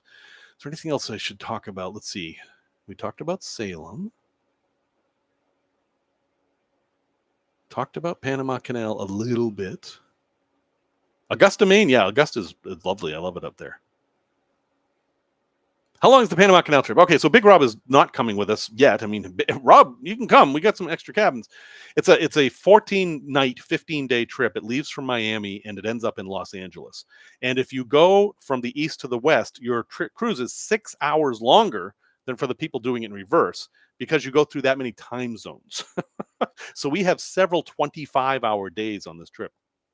But you start in Miami and then you go around and then you go to Cozumel, which is on the Yucatan Peninsula. And I can't show you a map, but you can imagine this little, it was possibly a meteor that hit the Earth, the Yucatan Peninsula. You go there, Cozumel's an island off of that, and then go to Grand Cayman. So we have to scoot under Cuba. And that's where Grand Cayman is. And people are going to pet rays and stuff. And then we go into the canal. I'm sorry. Then we go to Colombia, South America, and go to Cartagena, which is not Cartagena, it's Cartagena. And I love Cartagena. Cartagena is one of these big walled cities with the garritas and amazing history. So we're going to have a great time in Cartagena. One of my favorite places we're going. Then we go through the canal. It takes about 12 hours. We go through a number of locks. And then when we come out, we're going to go to Costa Rica, to a place called Punta Arenas, which is not the same as the Chile one, which is basically a tourist resort, but not for us. It's for the Costa Rican tourists. So that's an interesting thing. And you can take trips from there and go inland and do the monkeys and stuff. And then we're going to go up to Mexico, into Oaxaca, very southern Mexico, and go to a place called Huatulco, which was at one time sacked by Sir Francis Drake, also of the Drake Passage, which is the water between Antarctica and Ushuaia. I will probably be talking about Sir Francis Drake a bit, and his ship called the Cacafuego. And if you speak any Spanish at all, you know what that translates to. So, are there any activities planned in Miami on? Oh wait, also, what's the people that are not within driving distance of Salem have to rent a car? All right, well, let me go back up here and see if I get these. How long is Panama Canal? What stops they make? I covered that. How hot is it for hiking types in the excursion in November? It's November, so it's not brutal, but it will be humid. And you should plan, well, you're from Atlanta. You should plan on walking through Atlanta. It'll be like that. If you plan for that, it won't be too bad. My guess is going to be in the low 80s, but very humid. And when I looked at all the temperatures, that's what came up. You are going to gain some elevation, so that'll help a little bit. But, you're going to wear shorts and a shirt, and you'll probably bring something with you in case there's a breeze or something, and you'll drink lots of water. You know what to do. You've traveled. Let's see. What did I miss? Okay, there's the hiking. Would those people that are not within driving distance of Salem have to rent a car? Maybe. I have to figure that out. It would be ideal if, at least for a couple of the days, we could get some sort of a shuttle bus. I don't know if it's going to be possible. I have rented buses in Boston before. It's expensive and difficult, but it might be doable. A lot of what we can do in Salem is walkable from downtown. For example, there's a couple of hotels. Well, there's one hotel downtown. It's the Derby Hotel, old famous hotel. And from there, you can walk to just about everything I've talked about.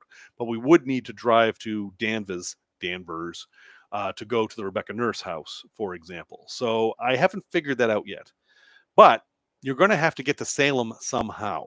So you got to figure that out. There is a train from Boston to Salem. That works. There is sometimes a ferry. There's actually a fast ferry that goes there too. And the ferry drops you off at the House of Seven Gables, which we will probably also go to because, House of Seven Gables. I actually had my wedding reception there, my first one.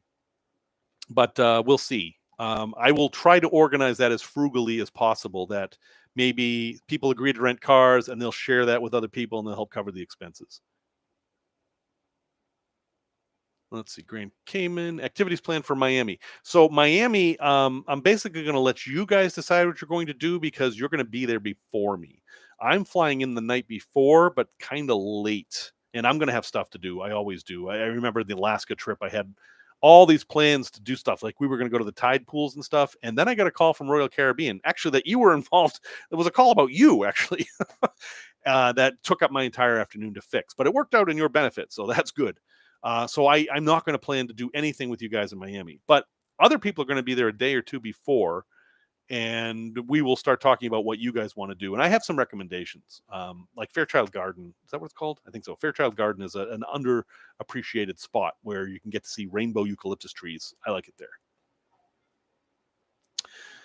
Let's see. Activities Miami. All right. Would you post the link for Panama Canal? I will post the link for Panama Canal. It is not sold out. We do have space. I just don't have any cabins anymore. So whatever I can get would be at prevailing rates, which isn't terrible. It's just not the same. That is the link for the Panama Canal trip. There's an MBTA station, Boston. Yeah, Boston. It's B&M line. We used to call it Purple Line. It leaves from the Boston Garden area, North Station, and it goes right into Salem, and it goes through Beverly. Well, it goes to Beverly after Salem, but it actually goes through Salem Woods, where I used to camp as a kid. Anyway, too many stories. Will you be posting updates on the Salem trip anywhere? Yes. So there is a group on Facebook called the Curious Adventures Guild, and that tends to be the first place that this stuff comes up. So go ahead and if you are on Facebook, go ahead and join the Curious Adventurers Guild, and you will find out there. If you listen to my podcast, I will definitely mention it there. And it will also be on that website I just linked to, collegeofcuriosity.com. So those are the places. I don't have a mailing list for email because when I started doing that, everyone complained. Again, there is no one way to communicate with folks, but I will let everyone know every way I possibly can. You found out about this, that means you will also find out about the Salem trip.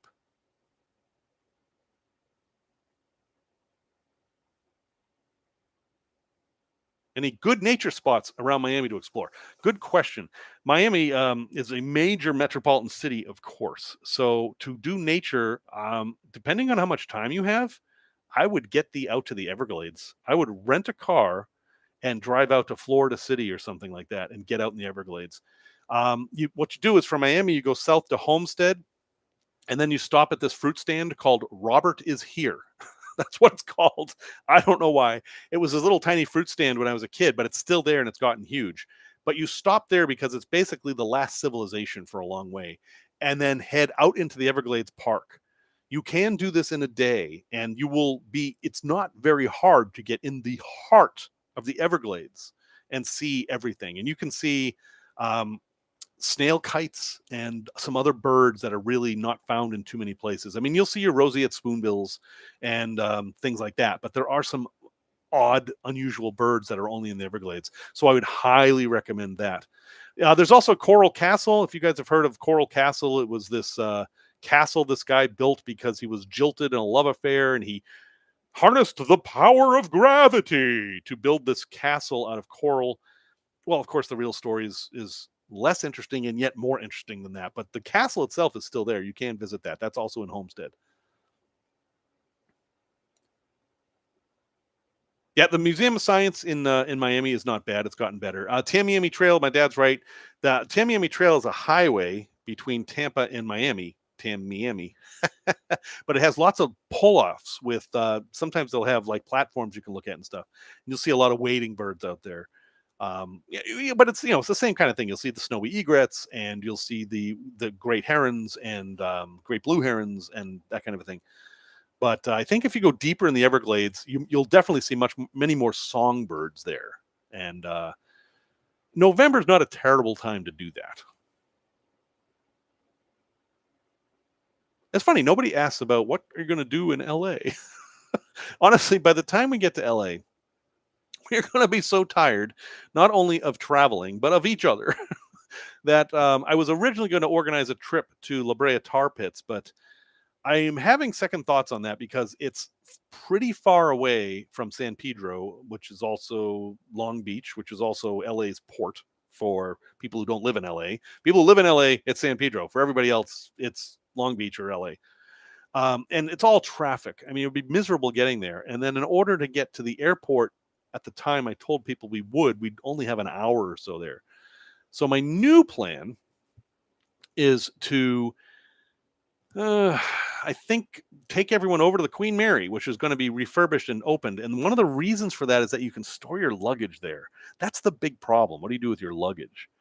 So I think I'm going to recommend that folks get over to Queen Mary, store your luggage, and then either stay at the Queen Mary and just chill out because there's restaurants and stuff to see in the Queen Mary, or use that as a jumping off point.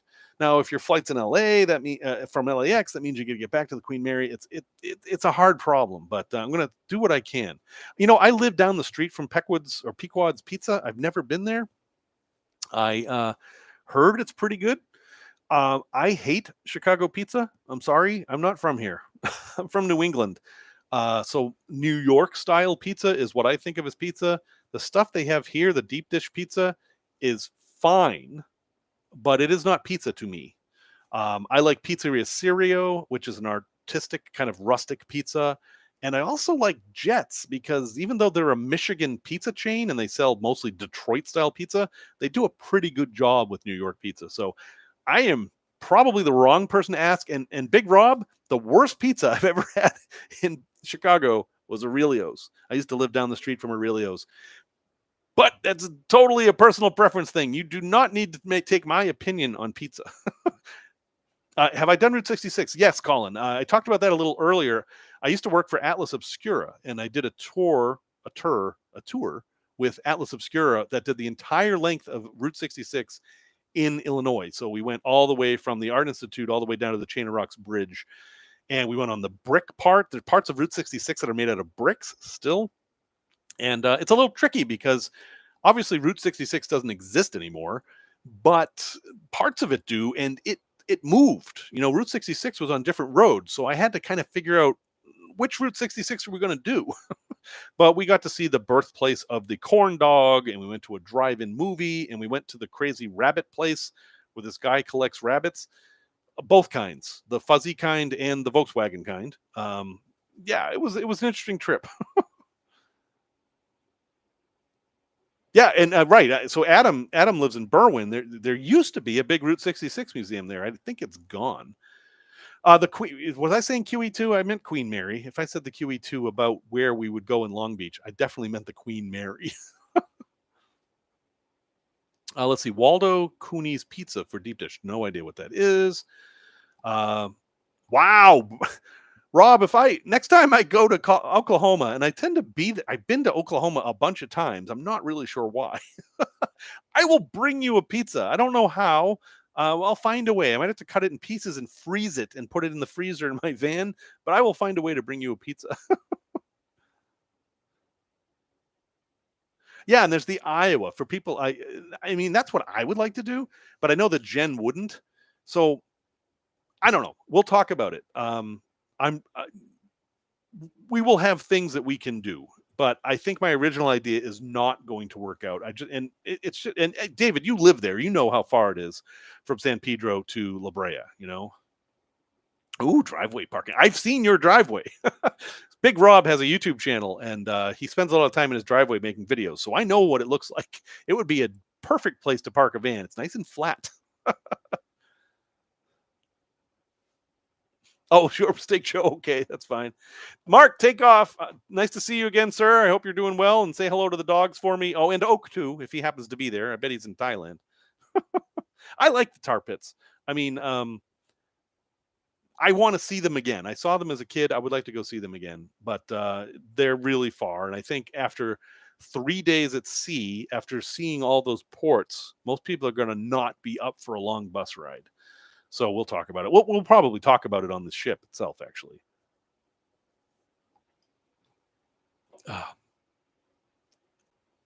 So I have questions for you guys. Where do you want to go?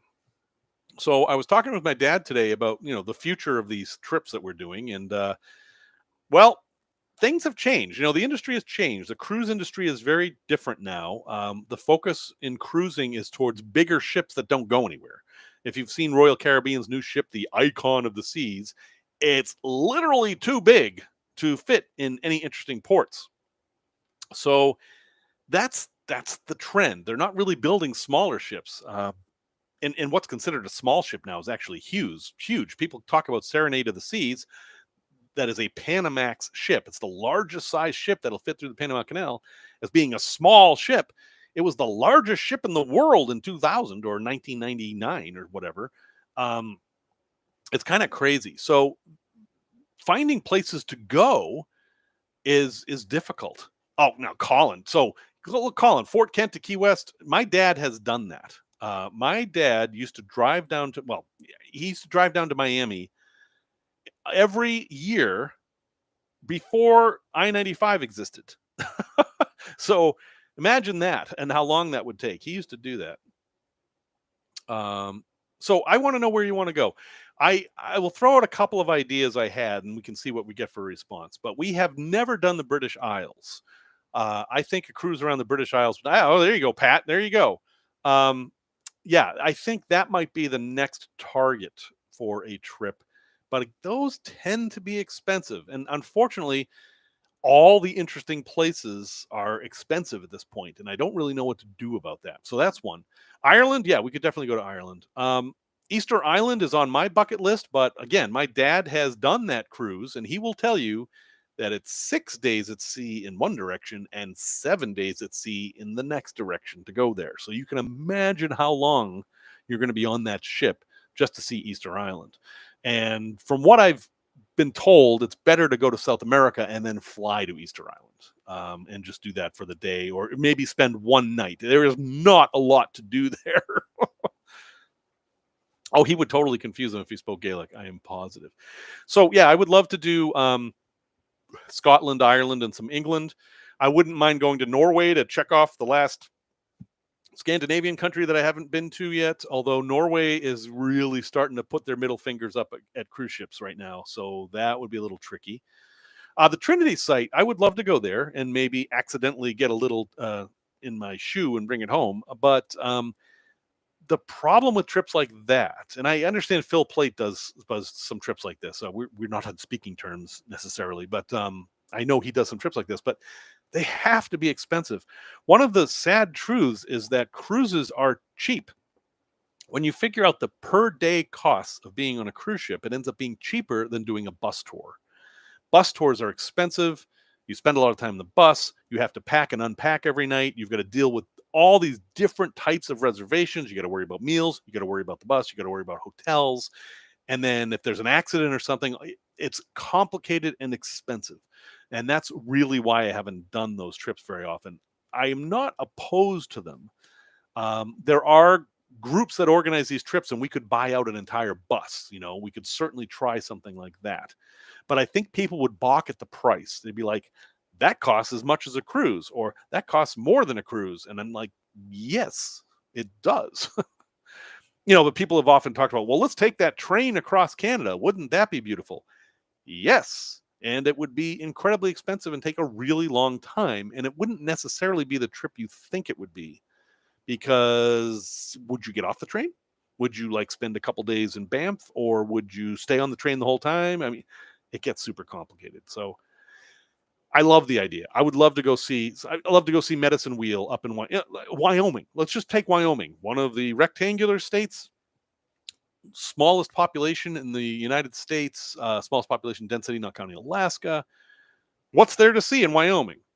Well, Devil's Tower, Medicine Wheel. Hal could come with us and show us where he had those big bombs he was going to destroy the world with. I mean, there's lots of stuff to see in Wyoming, but to organize a trip like that is difficult, and I'm not sure I would do a very good job with it, honestly. I mean, just think of where would you fly? Where would the trip start? Salt Lake? Cheyenne? How many flights a day are there to Cheyenne from Atlanta? 2? I mean, it's complicated. Yeah, well, so Pat, I like rocks and trees and rocks. I am okay with that. That sounds like a fun trip to me. And if you get to stay in all the old railroad hotels, that would be awesome. There is a train trip to the Grand Canyon that I have thought about doing. The people who run the trip actually approached me and said, hey, would you like to do a trip on this? They do group stuff. But after researching it, it seems kind of hokey. It isn't, it's like the train is superfluous to the trip. You basically go almost all the way to the Grand Canyon, and then you get on this train, and then you go for a few hours, and then you're like 20 minutes from where you would have been if you drove. So I don't know if that's the right thing. Another idea that's come up is to do a totally different kind of ship. We could do Windstar. Windstar has sailing vessels. We could do that, or we could do one of their other vessels. It's a completely different kind of sailing, and what they tend to do for us anyway would be go to some of the oh, thank you, Rob. I would appreciate that.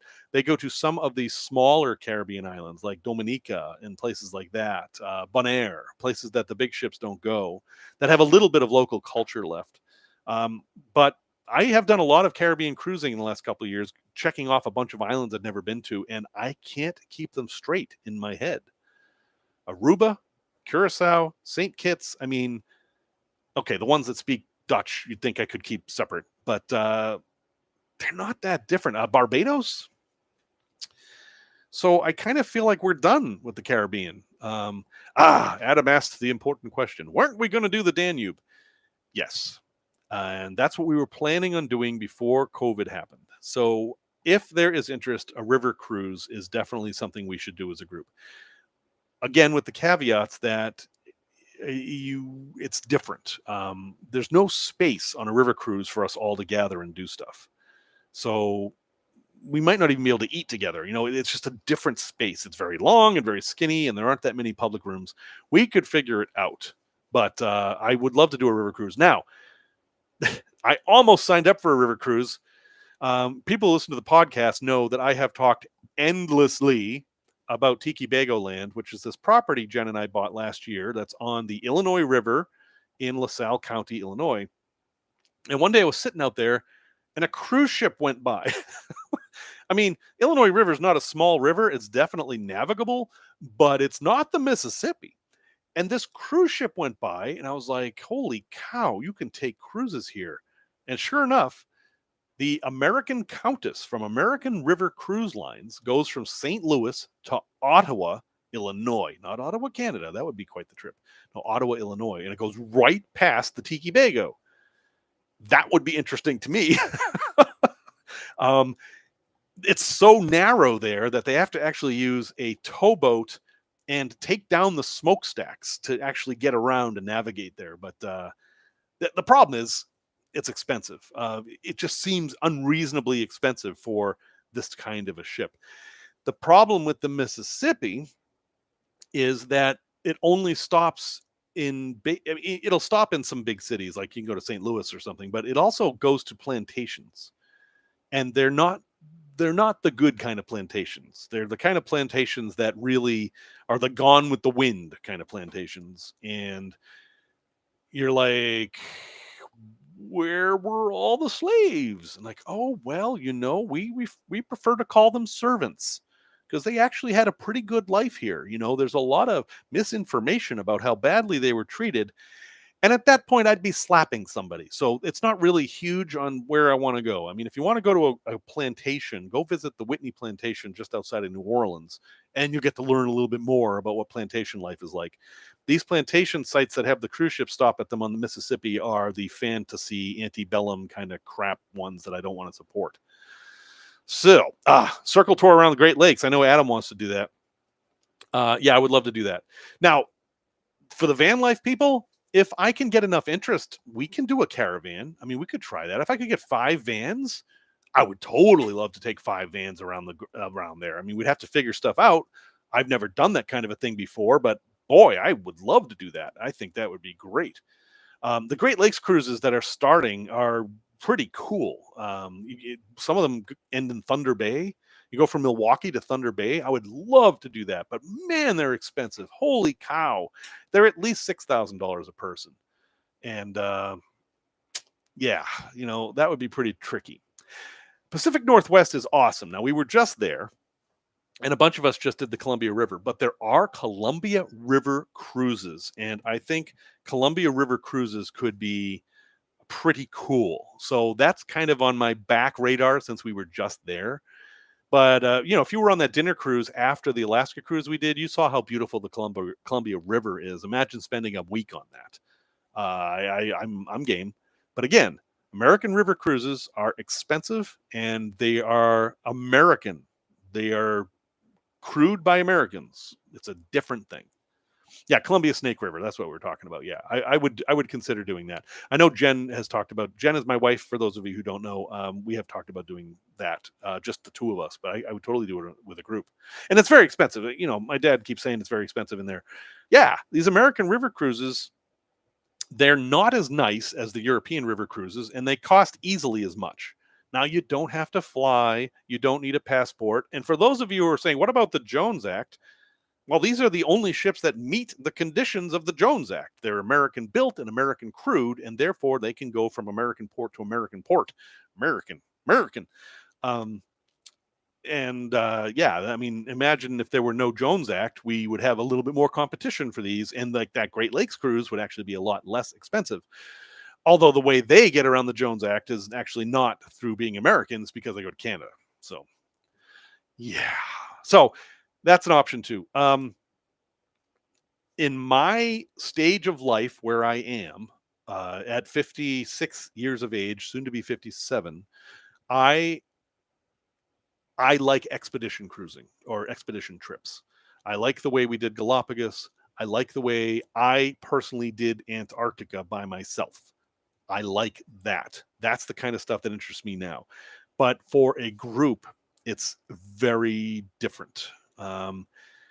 If enough people came to me and said they wanted to do an expedition kind of cruise or trip, which are much more expensive and much more physically active, I would be interested in trying to do that. But for the trips I'm going to organize for the masses, I'm going to try to keep them affordable, and I'm going to try to keep them accessible to people who, as they're getting older, are not capable of walking 15 miles in a day, basically. You know, I am very cognizant of that. So, oh, South Africa. Now, you know, again, that was all my dad. Although we did that through G Adventures. 2016, a bunch of us went to Africa. It was a fairly small group. That was actually a pretty good trip. We flew into Johannesburg, and then we went to a few different lodges in the park there, the Kruger, into Kruger. One of them was super fancy. And then we went up to Zambia, and we actually, I think we flew to Zambia, didn't we? Yeah. Then we flew to Zambia, and then we did some Zambia stuff. And some of us went to Zimbabwe, and some others of us went to Botswana. That was a great trip. I mean, that was an awesome trip. And Jen and I are actually going back to South Africa in March. Um, that was through a tour group called G Adventures. That's how we did that. And my dad helped a lot with figuring some of that stuff out because he is the experienced traveler in the family. I've traveled a lot. Compared to my parents, I've barely left my neighborhood. Oh, lunch at Sapancho's. Yeah, I'm struggling with email. For those folks who are going with us to Cozumel, and who have already been to Cozumel and done stuff, you've done Tulum, you've done swimming with the dolphins in Chankanab, you've done that stuff. We're doing a lunch at this fairly good local restaurant down in the southern part of the village called Pancho's Backyard. I've sent mail about it a few times. I think we have 10 people signed up right now. I'd like to get a few more. However, someone who signed up also signed up for Tulum, and that ain't gonna work. You can't do Tulum and lunch with us, so I will sort that out with them. But I will keep sending that link until we get the numbers I like. So you have been warned. It's a nice lunch. It's an all-inclusive thing. It's $30. You get all the authentic Mexican food and some drinks too, and I'm looking forward to it. Uh, have you ever given away the cruise ticket for someone to blog about the trip? Yes. We're working on that right now. July 15th was the end of the submissions, and I'm talking with the person we picked right now. They have not sent me an email saying, yes, we're going to do this right now, but they have been contacted. So I will announce that when I can, but I'm not going to announce it until I have 100% confirmation from them, because what we did is we took all the people who applied and ranked them. And we're just going to go down the list until we find somebody who actually is willing to do this, because a lot of people applied without actually thinking about it. You know, it's a 2-week trip, and yeah, you get the cruise for free, but you got to pay for airfare, and the return airfare is during Thanksgiving week. So, you know, I want 100% confirmation before we talk about it. Bye, Wild Hair. Very nice to see you. Um, where does one sign up for your adventure outings? Good question. So, I've been doing this since 2006, I think. First with the James Randi Educational Foundation, and then on my own And my dad has been a huge part of this. I mean, the first Galapagos trip was all him. That was his idea completely. The first trip was my idea. I wanted to do a séance in the Bermuda Triangle, which we did. But he's been a huge part of this. So please don't think this is all me. None of this would happen without my parents. But basically, collegeofcuriosity.com is always going to have it. The Curious Adventures Guild Facebook group is always going to have it. I will always mention it on my podcast as well as on Facebook. I don't have a mailing list because, again, when I tried to do that, people rioted. Like, why are you sending us spam? Blah, blah, blah. So, it's a difficult problem. But those are the basic ways. I am not on Twitter anymore, and I haven't really embraced any of the new social medias because I don't know who's going to be here a year from now. Facebook's the one I'm stuck with. So collegeofcuriosity.com and the podcast if you're not already in the group. But if you join the Curious Adventures Guild group, I mean, you should. It's the same people in here that are pretty much in there. Ponchos is great. Cool. A lot of people have been to Ponchos. That's good.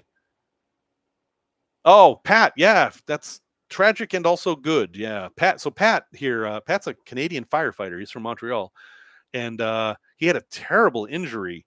Because he's a firefighter, right? He puts himself in danger all the time, and yeah, well, he went out for a bike ride and he fell in his driveway and hurt himself. Sorry, Pat. No, I actually am really sorry. Pat actually hurt himself pretty badly, and he's an avid scuba diver, and he will not be able to scuba dive on this trip. So we get to have him for lunch, and we can ask him questions about what it's like to be a firefighter in a French-speaking country. You have to bring the hat. I'm sure you're going to bring the hat. He's got a perfect hat for a French-Canadian firefighter to wear in the Caribbean. Oh God, only 9 minutes left. I haven't even finished my beer. You people have made me talk a lot.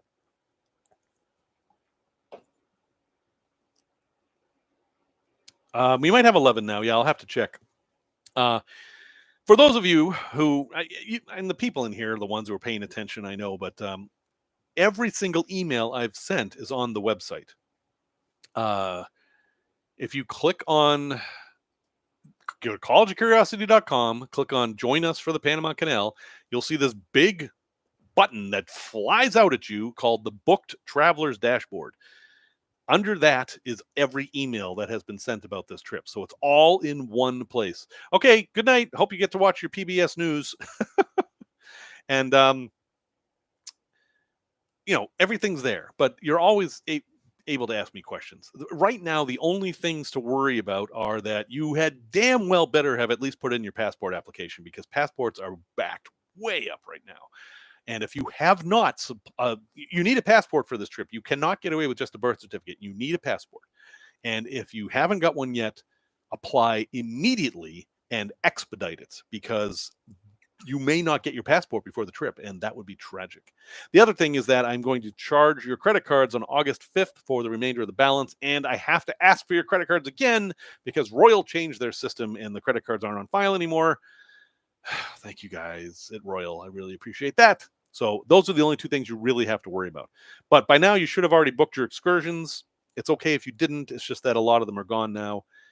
And I still have two options for you that I will present. And if you decide you want to do the things I'm presenting rather than the things you've already booked, not a big deal. You can cancel those and you'll get all that money back. It goes right back to your credit card. It's not a big deal. So anyway, wow. Thank you guys for coming. I really appreciate it. I hope this was at least fun, and if not fun, at least informative. I'm sorry I didn't get to see you guys face to face or have an actual conversation with you. It just doesn't work that way. So if I ever do this again, I'm going to do it differently. I just have to figure out how. Apparently doing it straight through the YouTube Live software is not the best way to do this. For those van life folks, if you really want to do some kind of a caravan thing, and I think going around the Great Lakes is a great way to do that, let's talk about that. I know that's a great trip. I know it is. And I would love to do it. And heck, I don't need you. I can do it by myself. No, but seriously, if I did that, the way it would work is I would have meeting places and times, basically. It's like, be at this place at this time, rather than everyone following everyone around like puppy dogs. But it would still be a great trip. So we'll see. Colin, awesome. Would love, love, love to do the caravan thing. I think that would be great. And yeah, anyway, cheers. I absolutely appreciate you being here. And remember, hams, the beer refreshing from the land of sky blue waters. Hey, folks who listen to the podcast, question for you. I have tried very hard to incorporate cruise life as van life. It's like, it's just a big van that floats. And that hasn't always been terribly successful, especially that time I recorded the podcast on my balcony, not realizing that the white noise of the water going by would dominate everything in the recording. So I have an idea of doing a live podcast on the cruise with the cruise passengers that I'm traveling with, none of which are van life people, I think. Well, Matt Johns has a van, so I'll count him. Is that it? I think that might be it. Does anybody else have even an RV? I don't know. But anyway, I'm curious about what you'd think about that. Would you, I mean, you listen to it now, so I guess it's not going to be any worse than what you already listened to. But I don't know. I think it'd be kind of interesting, except that no one has a van, so I don't know what we would talk about. I'll think about it. I got 4 minutes left. Yeah, content. Everything's content, right? I thought about maybe just recording every van I saw on the trip because tell you, when I went to Uruguay, the vans in Uruguay were fascinating, and in Argentina too. Down in Ushuaia, there were tons of camper vans, and they all had Argentinian plates, right? So these are all people from Argentina who are completely separate from the van life culture of the U.S. What must they have seen? I just think it'd be kind of fun. Oh, well, thank you, Rob, for skipping the bad stuff. I appreciate it. Yeah, Adam, RVs are big, and they're not cheap to have, and they're not cheap to keep up. And no, I totally get it. And you have dogs, which, well, dogs love RVs, but yeah, I totally get it. You had a Scout. What's a Scout? An international Scout? The SUV? Or there's a lot of different RVs called Scout. Oh, yeah, and Starlink. Right. We have Starlink. I could do a live podcast. That's an interesting idea. Let me think about how I do that. I would probably do it like this and then record it and then take the recording and publish that as a podcast. Yeah, I could do that. That's interesting. Yeah, it's hard to stay up on things. And I'm all over the place. I'm terrible at, like, I will put pictures up over here and then, oh, today my pictures are on Instagram, and then, oh no, they're on this Facebook page today, and I'm just going to share this with my Discord friends. Anybody who wants to be a completist with the stuff I'm doing is in serious trouble.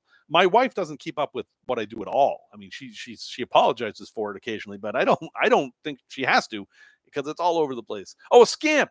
Scamp. Sorry, ruined the joke. Sorry, I didn't mean to ruin the scope. Scamp. Yes. Oh, yes. You used to have a scamp. It was in your garage. You had a garaged scamp. That's right.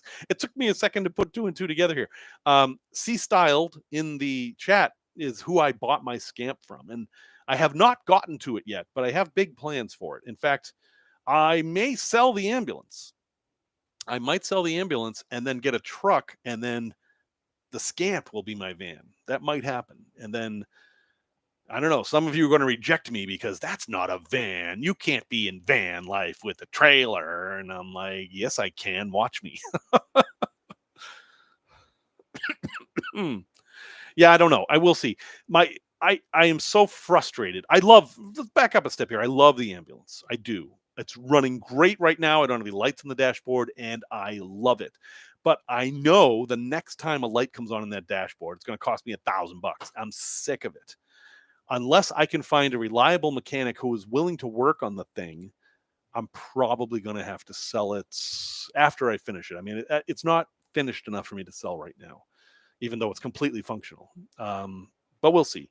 One thing I've noticed about van life folks is that they don't hold on to their vehicles forever. If you ever watched Nate from Element Van Life, well, he sold his Element like 4 vehicles ago, and now he's talking about getting rid of his second truck camper. I mean, I can't even keep track of the number of vehicles this guy has had. That seems to be kind of a thing. Oh, yeah. The Eclipse and the Olivers are beautiful. But, I mean, they're the same price as the Bambi from Airstream, They're crazy expensive, but they will last forever. I mean, my Scamp, formerly C-Styled Scamp, was a 1993. I mean, any other RV would have been long in the junkyard, but this thing needs a little bit of polish and some fixing up, but it's going to be completely 100% when I'm done with it. And there aren't too many 93 RVs you can do that with. I'm sorry, Rob. Nice thing about Econoline vans is that there's parts everywhere and everyone knows how to work on them. Although they have to be inside because you have the doghouse thing. But it's better than having a Dodge van where they're like, we don't work on them anymore, and you can't even get parts. So it's 7 o'clock. I think I have fulfilled my obligations of speaking at this green dot for 2 hours and staring at myself. So, hey, seriously, thank you all very, very much for coming. I hope you got something out of this. And if you ask me to, I will do it again. So, cheers, have good lives. And I'm going to go feed the cats now because they're very, very angry with me. And yep, there's a button. Ah.